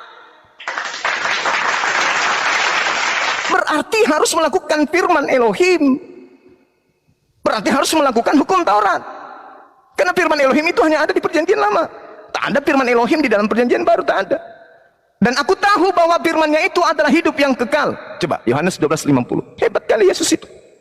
Berarti kalau firman Elohim itu adalah hidup yang kekal, maka benarlah kata Yesus dalam Yohanes 17 nomor 3. Hidup kekal itu adalah mereka mengenal Engkau satu-satunya Tuhan yang benar dan mengenal Yesus Kristus yang Engkau utus. Berarti Yesus mau dikenal sebagai utusan. Dalam Yohanes 17 nomor 3 itu ada dua yang harus dikenal. Yang pertama Elohim yang satu-satunya Tuhan yang benar. Yang kedua adalah Yesus yang adalah utusan Elohim. Baru bisa mendapatkan hidup yang kekal. Baru bisa sampai kepada Bapa kalau orang mendudukkan Yesus sebagai Rasul. Terakhir, apa pembuktian dari narasi saya? Kalau Bapak mengatakan tafsiran saya berbeda, penjelasan saya berbeda, silakan. Tapi Yesus mengatakan dalam Yohanes 5 nomor 36, ada kesaksianku yang lebih penting dari kesaksian Yohanes Pembaptis.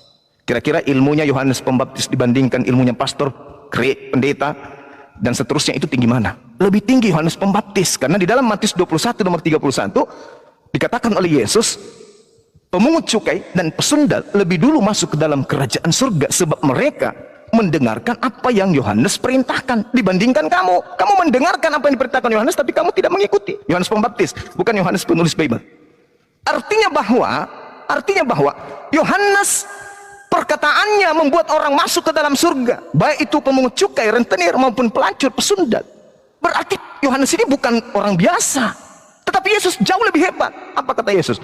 Ada kesaksianku yang lebih hebat, yang lebih penting dari kesaksian Yohanes Pembaptis, bahwa segala pekerjaan yang aku lakukan, mujizat, tanda-tanda, kekuatan, pekerjaan itulah yang aku lakukan sekarang, dan pekerjaan itu yang bersaksi tentang aku, bahwa Bapa yang telah mengutus aku. Berarti Yesus mempersaksikan dirinya sebagai utusan Tuhan. Kalau di Islam disebut Rasulullah. Yesus mempersaksikan dirinya sebagai Rasulullah.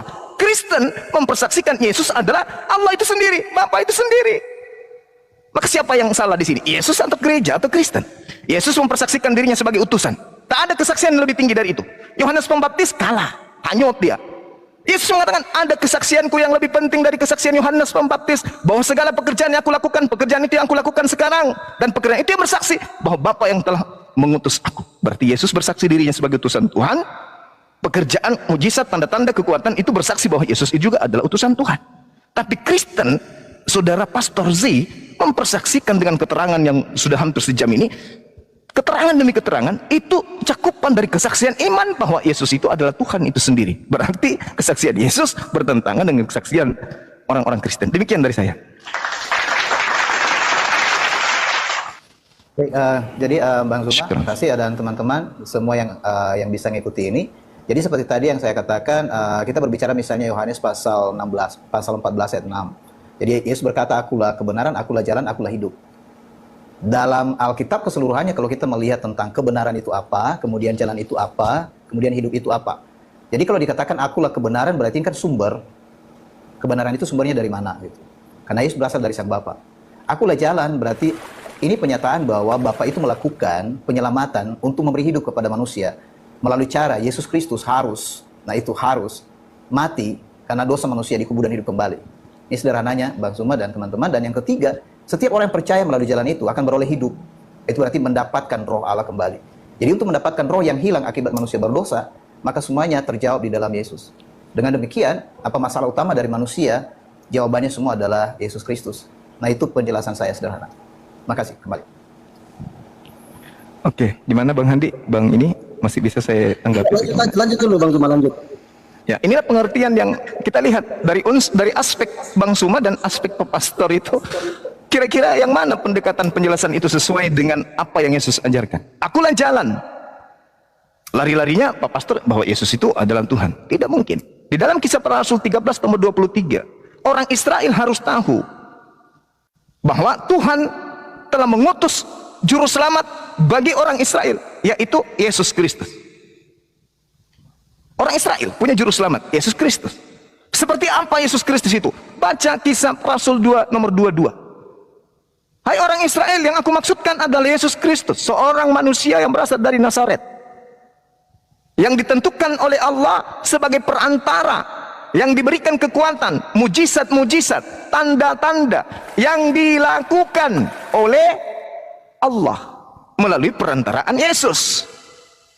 Masya Allah. Jadi kemudian sangat jelas dikatakan bahwasanya Allah melakukan segala mujizat, melakukan segala tanda-tanda, melakukan segala kekuatan melalui hambanya Yesus. Makanya Yesus mengatakan dalam Yohanes 5 nomor 30, aku tidak bisa berbuat apa-apa dari diriku sendiri. Tapi kamu bisa membangkitkan orang mati. Oh, itu Tuhanku yang melakukan. Mana buktinya? Kisah Para Rasul 2 nomor 22. Mujizat yang dilakukan oleh Yesus ternyata bukan Yesus yang melakukannya. Yang melakukan itu adalah Allah melalui perantaraan Yesus. Coba pendalaman materi dengan mengkaji Kisah Para Rasul 2 nomor 22 itu. Dan Yohanes 5 nomor 30. Dan juga Yohanes 4 nomor 34. Makananku adalah melakukan pekerjaan yang diperintahkan oleh Bapa untuk aku kerjakan. Yohanes 14 nomor 24. Firman yang keluar daripada aku itu bukan dari diriku, tetapi dari Dia yang telah mengutus aku. Kan hebat kali. Yesus itu hanya perantara. Jadi dia adalah jalan menuju kepada Elohim. Jalan apa yang disampaikan oleh Yesus? Yohanes 14:12. Barang siapa yang percaya kepadaku, dia akan melakukan pekerjaan yang aku lakukan. Barang siapa yang melakukan pekerjaan Yesus, berarti dia mengikuti jalan kebenaran. Kebenaran itu adalah segala firman yang engkau berikan kepadaku telah aku sampaikan kepada mereka. Mereka telah menerimanya dan mereka percaya bahwa engkau lah yang telah mengutus aku. Jadi kebenaran itu adalah Yesus adalah utusan. Hidup, Yohanes 17 nomor 3. Hidup kekal itu adalah mereka mengenal engkau satu-satunya Tuhan yang benar, mengenal aku sebagai utusan. Jadi jalan, Yesus adalah utusan. Kebenaran, Yesus adalah utusan. Hidup kekal, Yesus adalah utusan. Baru bisa sampai kepada Bapa. Kalau Yesus tidak dianggap utusan, tidak ada keselamatan. Percaya saja. Kalau ada orang menyembah Yesus, berarti dia tidak mengikuti jalan Yesus. Kalau ada yang menyembah Yesus, berarti dia tidak mengakui kebenaran Yesus. Kalau ada yang menyembah Yesus, berarti dia tidak akan memperoleh hidup yang kekal. Makanya apa buktinya? Matius 7 nomor 15 sampai nomor 23. Orang yang menyembah Yesus diusir. Enyahlah daripada aku kalian pembuat kejahatan. Aku tidak mengenal kalian. Itu fakta. Nah, tapi penjelasan Pak Pastor beda. Jauh dari kerangka ajaran Yesus. Jauh. Sekira begitu.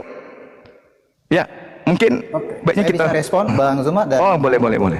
Oke. Silakan. Jadi ya ada banyak yang dijelaskan Bang Zuma ya. Jadi yang dinyatakan oleh Alkitab bagaimana cara mengenal Yesus sebenarnya tadi larinya kepada apakah misalnya saya tadi sebenarnya tidak berbicara banyak bahwa saya menegaskan bahwa Yesus itu Tuhan karena menurut kesaksian kitab suci seseorang pada akhirnya mengakui Yesus itu Tuhan bukan karena seseorang seperti mempengaruhi orang itu dan berkata Yesus itu adalah Tuhan. Nanti itu dicek, pada akhirnya orang mengakui Yesus itu adalah kurios karena yang saya katakan pertama tadi itu saya tidak, maksudnya masih tetap yang saya katakan tadi. Pada akhirnya mereka menyadari sesuatu yang terjadi, yang dilakukan. Jadi ada dua di sini, itu adalah pengetahuan yang terlihat dan pengetahuan dalam hati.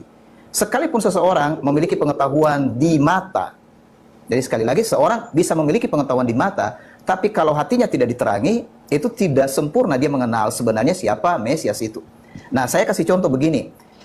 Ketika Yesus berhadapan dengan para, boleh dikatakan para ahli Taurat dan para pemimpin itu, Farisi, Yesus berkata kepada mereka, kamu menyelidiki kitab-kitab suci dan kamu menyangka di dalamnya kamu beroleh hidup. Jadi ini sebenarnya betul karena semua orang bisa meneliti kitab suci. Tapi Yesus berkata, kamu tidak mau datang kepadaku. Jadi kitab suci atau Alkitab menyaksikan sebenarnya cara untuk bisa mengenal Yesus. Langkah pertamanya bukan hanya meneliti Alkitab, melainkan karena memang mau datang kepada Yesus. Saya lihat di situ dalam keseluruhannya pada akhirnya siapa yang menjadi pengikut Yesus. Karena tadi kan ini berbicara apakah orang yang beragama Kristen atau memang pengikut Yesus. Yang saya lihat adalah pengikut Yesus. Tidak ada seorang pun yang bisa mengikuti Yesus kecuali dipanggil oleh Yesus. Nah, panggilan inilah yang sebenarnya yang menyebabkan orang nanti punya pengakuan. Jadi bukan lebih dulu disuruh mengakui. Nah, ini konsep agama sebenarnya. Kan agama itu meminta ada suatu pengakuan lebih dulu secara menyeluruh. Baru seseorang itu ya bisa melakukan apa saja di dalam aturan itu. Tetapi dalam kerajaan Allah melalui Yesus, yang pertama-tama itu, langkah pertama itu adalah dipanggil. Jadi orang dipanggil, ikutlah aku gitu. Nah, siapa yang bisa mengikut dia? Jawabannya kalau orang tidak menyerahkan diri mengikut dia, bagaimana mereka bisa mengenal kebenaran yang diajarkan oleh Yesus? Jadi boleh dikatakan sebenarnya di sini Bang Zuma dan teman-teman tidak bisa mengikuti Yesus hanya karena melihat data atau karena mengurunkan ayat-ayat kitab suci itu di dalam Alkitab ya. Tanpa harus lebih dulu dengan kerelaan memang percaya bahwa Yesus itu adalah yang datang dari Allah dan memanggil untuk ikut dia. Nah, di sini di Alkitab saya melihat tidak ada seorang pun yang dipaksakan oleh karena konsep bahwa seorang pada akhirnya mengikuti Yesus. Memang dikatakan dalam Alkitab bahwa yang dapat datang kepada Yesus itu hanya sedikit. Itu sebabnya dikatakan pintu untuk masuk kerajaan surga itu adalah sempit. Jadi bukan soal maksudnya pengetahuan yang rata-rata bagi banyak orang yang pintar. Saya melihat misalnya banyak teman-teman berkata soal data dan bukti, tidak kuranglah orang-orang Yahudi, maksud saya, orang-orang Farisi dan ahli-ahli Taurat itu mengenai data. Mereka itu lengkap. Misalnya tadi kembali kepada orang Majus itu bertanya tentang di mana lahirnya Mesias itu. Dan para ahli Taurat dan Farisi bisa membuktikan dengan akurat di mana Yesus lahir atau Mesias itu lahir, yaitu di Bethlehem, di Efrata. Dan ketika mereka dapatkan itu, pada akhirnya orang-orang Majus itu mendapatkan tempat yang persis itu. Persoalannya, ahli-ahli Taurat dan Farisi tidak datang. Itu bedanya gitu kan. Jadi datang kepada Yesus. Jadi di sini sebenarnya urutannya, mana lebih dulu datang kepada Yesus atau mengerti semua ayat-ayat kitab suci. Bedanya murid-murid Farisi dengan murid-murid Yesus, Yesus lebih dulu memanggil murid-muridnya, baru dia jelaskan kepada mereka tentang ayat-ayat kitab suci. Nah, itu perbedaannya Bang Zuma dan teman-teman. Jadi kembali. Terima kasih. Oke. Data engkau menyelidiki kitab-kitab suci. Kitab yang dimaksud Yesus di situ bukan perjanjian baru, Pak. Itu kenapa? Nah, Itu sedangkan yang saya selidiki ini adalah perjanjian baru. Dan apa yang saya uraikan itu sesuai dengan ajaran Yesus. Justru orang Kristen ini yang tidak sesuai dengan ajaran Yesus. Ketika Yesus mengatakan datang kepadaku, datang sebagai apa? Kan di dalam Yohanes 11:42, agar mereka percaya bahwa engkau yang telah mengutus aku. Berarti mereka datang kepadaku, percaya kepadaku bahwa aku utusan Tuhan. Bukan datang kepada Yesus menyembah Yesus, bukan. Bukan. Datang kepada Yesus, mendudukkan Yesus itu sebagai utusan Tuhan. Kan uraiannya sudah sangat jelas. Hidup kekal itu adalah mereka mengenal engkau satu-satunya. Kalau satu-satunya, dikenal dia, Elohim itu satu-satunya Tuhan. Jangan yang lain, bukan Yesus. Karena pada saat Yesus mengatakan engkau satu-satunya, pada saat yang sama, Yesus mau agar dikenal sebagai utusan. Itu konsep yang sudah sangat jelas. Itulah jalan, itulah kebenaran, itulah hidup. Mendudukkan Yesus sebagai utusan. Di luar daripada itu sesat. Makanya bukan setiap orang yang menyeru aku kepadaku, mar, kurios akan masuk ke dalam kerajaan langit, melainkan dia yang melakukan kehendak Bapa. Mana kehendak Bapa agar orang datang kepada Yesus, menyembah Yesus? Mana? Ada. Dari tadi pendeta nggak bisa menunjukkan itu. Hanya menunjukkan Yohanes 3 nomor 16. Apa tadi? Yohanes 16 nomor 6. Tak ada kemudian kehendak Bapa agar orang itu menggantikan dirinya dengan menyembah anaknya, utusan yang enggak. Yesus itu disebut anak. Amsal 3 nomor 11 nomor 12. Kenapa dia disebut anak? Karena Yesus ini taat, Yesus ini soleh, Yesus ini muslim, berserah diri kepada segala perintah yang Tuhan berikan kepadanya. Makananku adalah melakukan apa yang diperintahkan oleh Bapa untuk aku lakukan. Perkataanku adalah berkata sesuai dengan apa yang diperintahkan oleh Bapa untuk aku katakan. Berarti dia adalah orang yang berserah diri. Dia orang soleh, makanya dia disebut anak, hamba yang dekat, kekasih Allah. Bukan Allah itu sendiri. Kenapa dikatakan dia sebagai anak? Karena dia hamba. Mana buktinya? Coba Anda baca dalam Kisah Para Rasul 4 nomor 27 sampai nomor 30. Yesus disebut apa di sana? Disebut hamba yang suci. Ini Abdullah, aku ini adalah hamba Allah. Tapi kalau sekelompok Kristen kemudian hamba Allah dikatakan Allah, hamba Allah disembah. Gitu loh Pak. Kesimpulan sederhananya, hidup kekal itu yang kita cari. Hidup kekal itu Yesus torehkan, Yohanes 17 nomor 3. Adalah mereka mengenal engkau Elohim Bapa, satu-satunya Tuhan. Jangan ditambah-tambah lagi, anak Maria juga Tuhan. Jangan ditambah-tambah. Satu-satunya Tuhan, dan aku mereka kenal sebagai utusan. Nah, itu baru bisa memperoleh hidup yang kekal. Ada dua yang dikenal untuk memperoleh hidup yang kekal. Mengenal Tuhan yang mengutus Yesus, dan mengenal Yesus yang diutus oleh Tuhan. Satu Tuhan, satu utusan Tuhan. Di luar daripada itu sesat. Makanya dalam Matius 7 yang tadi itu, bukan orang yang menyeru kepadaku Tuhan akan masuk ke dalam kerajaan surga, melainkan kehendak yang melakukan kehendak. Nah, sekarang ada nggak kehendak Bapak agar orang Kristen menyembah Yesus? Mana kehendak Bapak? Sembahlah Yesus. Ada? Nggak ada. Malah Yesus mengatakan kepada iblis pun, dan hanya kepada Bapa saja engkau harus mengabdi, bukan kepada aku, kepada Bapa. Nah, Yesus pengakuan imannya Yohanes 4 nomor 22, aku menyembah apa yang aku kenal, kalian menyembah apa yang kalian tidak kenal. Kurang apa lagi? Makanya Yesus mengatakan, "Maqultu lahum illa ma amartani bi ani abudullah rabbi wa rabbakum." Sembahlah Allah, Tuhanku dan Tuhanmu. Yohanes 4 nomor 22. Jadi Kristen ini membuat karikatur sendiri lalu menyembah kepada anak orang. Anak orang sudah mengatakan, enyahlah daripadaku, kalian semua pembuat kejahatan. Tidak ngeh, tidak sadar.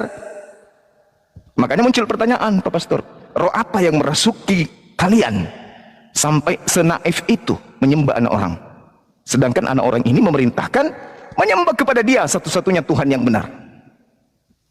Itu loh, sesederhana itu loh Pak.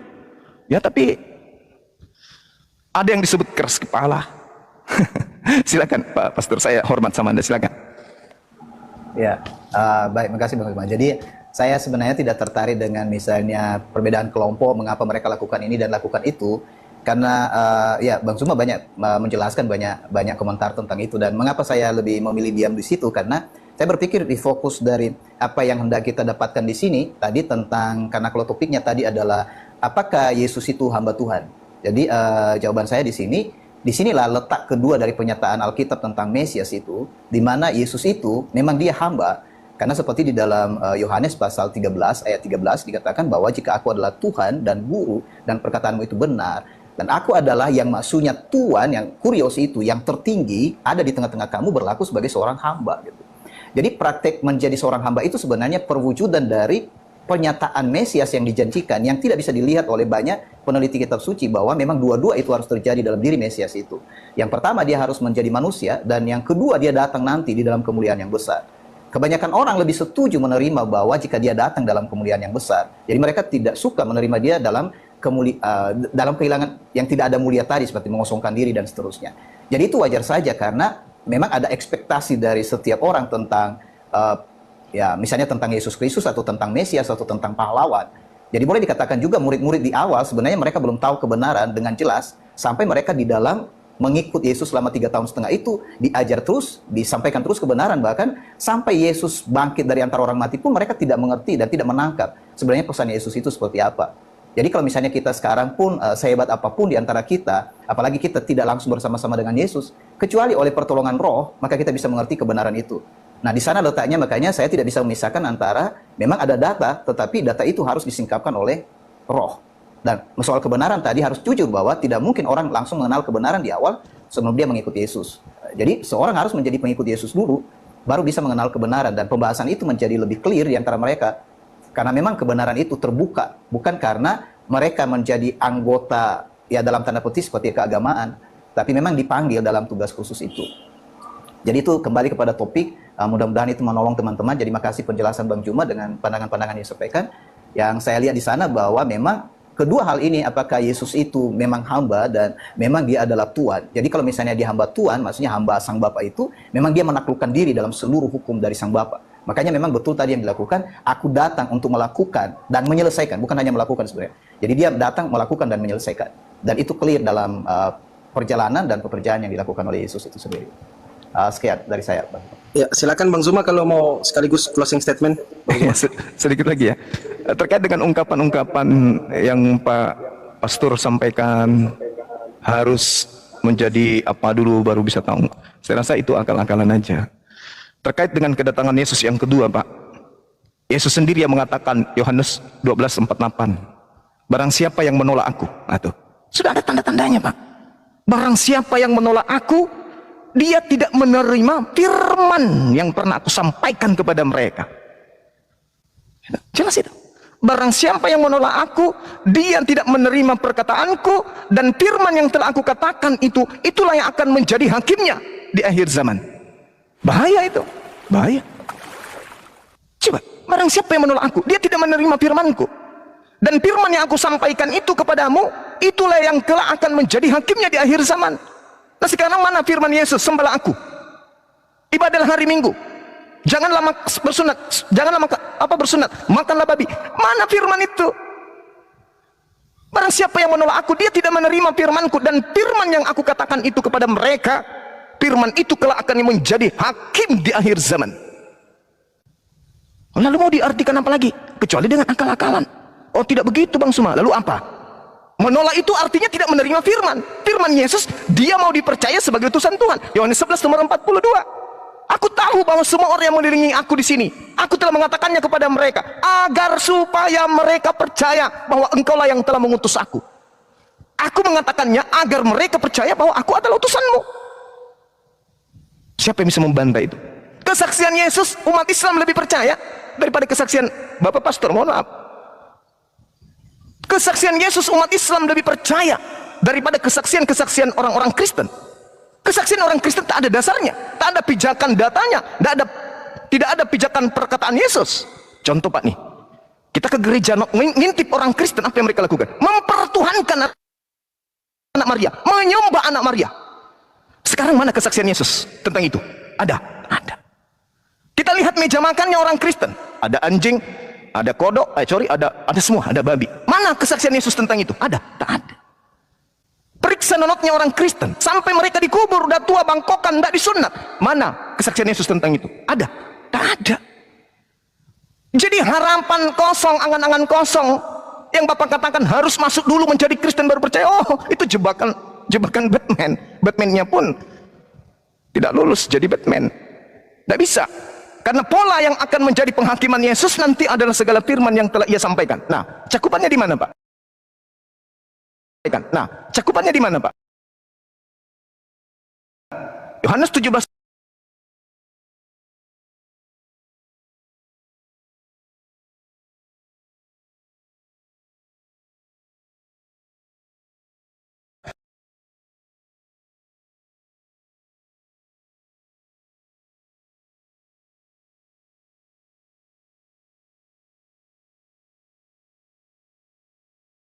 Kau berikan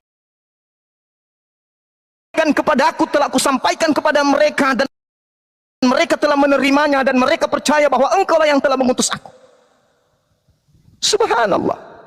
Segala firman, semua firman, kata Yesus, tidak perlu kamu itu mencomot-comot satu ayat. Aku dan Bapa adalah satu. Kau menyebut aku guru dan Tuhan. Tidak perlu kayak gitu. Semuanya, kata Yesus, semua telah aku sampaikan kepada Bani Israel, dan Bani Israel telah menerimanya, dan mereka percaya bahwa engkaulah yang telah mengutus aku. Berarti murid-muridnya percaya Yesus itu utusan. Makanya dia mengatakan, waspadalah kepada serigala yang nyamar seperti domba. Maksudnya, waspadalah kepada non-Yahudi yang nyamar-nyamar Yahudi. Maksudnya, waspadalah kepada yang bukan pengikutku, ngaku-ngaku sebagai pengikut. Itu loh maksudnya. Jadi, mohon maaf, bukan saya menggurui, tapi dasar ketika saya berbicara itu adalah Al-Quranul Karim dan juga adalah Bible itu sendiri. Makul tulahum illa ma amartani bi. Qala subhanaka ma yakudu li an aqula ma laysa li bihaqq. Seorang nabi, seorang rasul berkata, aku tidak berkata-kata dari diriku sendiri. Apa yang aku katakan adalah apa yang kamu perintahkan untuk aku katakan dan aku sampaikan. Dan perkataanmu itu adalah hidup yang kekal. Makanya Nabi Isa mengatakan dalam Al-Quran, fattakullah wa atiun. Bertakwalah kepada Allah dan taatlah kepadaku. Itu loh Pak. Di dalam Yohanes 10 nomor 27, aku mengenal pengikutku. Pengikutku mendengarkan aku. Dan pengikutku mengikuti aku.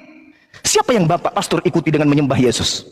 Siapa Pak Pastor ikuti dengan ibadah hari Minggu? Siapa yang Bapak ikuti dengan tidak sunat? Siapa yang Bapak ikuti dengan makan babi? Siapa? Bahaya itu, bahaya. Saya kira kita cukupkan aja sampai di sini, karena tadi saudara saya pastor yang memulai, maka saya yang mengakhiri. Saya kira mungkin mau closing, silakan. Setelah itu saya juga closing. Silakan Syukron Bang Zul. Nggak apa-apa Bang Zuma, saya oke. Jadi saya maksudnya baru ketemu malam ini, jadi saya kadang berpikir Bang Zuma itu pendetanya, saya jadi jemaatnya gitu. Enggak. Terima kasih Bang Zuma. Jadi maksudnya ini kan teman-teman bisa melihat, jadi ya semangat terus Bang Zuma dan Bang Fandi. Percakapan malam ini saya sangat hargai. Jadi bersama di Komal ini itu yang bisa saya sampaikan. Jadi kurang lebihnya ini kan kita masing-masing sebenarnya kan punya hati, punya prinsip, punya pengertian. Jadi dihargai semua, nggak ada masalah, Bang Zuma. Perbedaan itu tadi. Jadi apa yang diterangin bagi saya semua, Bang Fandi, makasih. Siap Pak Pastor. Ya. Saya 1 menit doang sama pendeta. 1 menit tadi 1 menit doang Pak Pendeta. Boleh anak? Ya. Boleh Pak Pastor 1 menit aja. 1 menit. Pak Pendeta, selamat kenal. Saya Hanis Lebes. Saya hanya satu menanggapi Bang. Kita tahu kan Bunda Maria itu adalah ibunya Yesus. Dia pernah merawat Yesus. Sederhana pertanyaannya berhubungan dengan Ulangan 64, Markus 12:29. Sebenarnya Bunda Maria ini merawat Tuhan atau merawat manusia Pak Pendeta? Itu aja sih. Bunda Maria merawat Tuhan atau merawat manusia? Silakan. Oke, saya jawab ya. Jadi maksudnya sebenarnya yang saya lihat itu bukan soal Maria merawat, tapi dipercayakan kepadanya karena dia itu adalah seorang yang memenuhi maksud dari apa yang sudah dinyatakan oleh nubuatan sebelumnya bahwa seorang perempuan, dan diteruskan dari kejadian itu bahwa seorang perempuan muda akan mengandung. Jadi sebenarnya hanya sejauh itu di sana. Jadi pembahasan lebih jauh bagaimana Yesus dibesarkan di tengah-tengah keluarga Yusuf dan Maria itu seperti berjalan. Makanya orang-orang pada waktu itu tidak mengenal apakah Yesus itu memang dari surga atau tidak, karena mereka melihat cara Yesus hidup itu di antara semua orang-orang atau anak-anak pada waktu itu sama seperti pada umumnya. Jadi kalau misalnya Bapak tanya, ini yang dirawat ini siapa, Tuhan atau manusia? Ya, manusianya Yesus. Mungkin itu kalau saya mau respon. Kalau tuannya Bunda Maria, Pak Pastor, satu lagi. Tuannya Bunda Maria siapa, Pak Pastor? Dalam seperti tadi ya, yang dibaca oleh murid-murid Maria dan Alkitab, ya, maksudnya kitab suci yang mereka baca itu semua tentang perjanjian lama. Jadi sudah jelas yang mereka kenal itu adalah Allah yang esa itu. Bahkan pada waktu itu kan Yesus belum dikenal bahwa dia itu memang Mesias itu.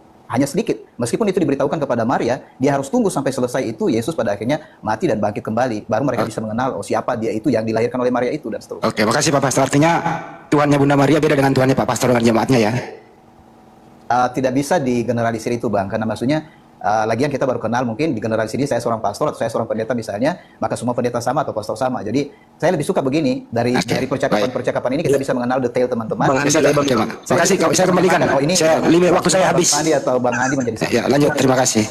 Ya, makasih Bang Andi. Pastor Z, terima kasih banyak. Wah, luar biasa Pak Pastor. Saya beli applause dulu sama Pak Pastor ya. Terima kasih Pak Pastor. Jadi untuk berikutnya kita bisa adakan sesi kedua sama Pak Pastor Z. Nanti tentukan aja kapan lagi waktunya Pak Pastor siap. Untuk tema kedua Pak Pastor ya, konsep keselamatan. Gimana Pak Pastor? Oke, saya nunggu kabar dari siap. kali aja. Ya, terima kasih banyak. Mungkin kita akhiri saja. Mungkin Pak Pastor mau rehat. Bang Zuma kayaknya mau lanjut nih. Kasih dia closing statement dong Pak Pastor. Silakan Pak Pastor, silakan. Oke, closing statement. Jadi pertama makasih untuk Bang Fandi, Bang Zuma dan juga Bang Andi yang sama-sama di Koma, dan semua teman-teman di bawah, salam kenal semua. Jadi yang kedua, pertemuan malam ini dengan cara seperti ini lebih menarik, dan bahasa semua yang kita bagi itu menunjukkan bagaimana diri kita, karakter kita. Jadi kita di negeri kita yang boleh dikatakan beragam macam ini, meskipun ada perbedaan, saya pikir nggak apa-apa dinyatakan perbedaan, yang penting tidak saling marah. Jadi saling menghargai, saling menghormati, dan saya sangat hormat kepada semua teman-teman malam ini, secara khusus Bang Zuma yang langsung komunikasi, dan juga Bang Fadi yang sudah memfasilitasi. Terima kasih untuk semua. Salam. Siap, Pak Pastor, siap. Ya udah, kalau mau rehat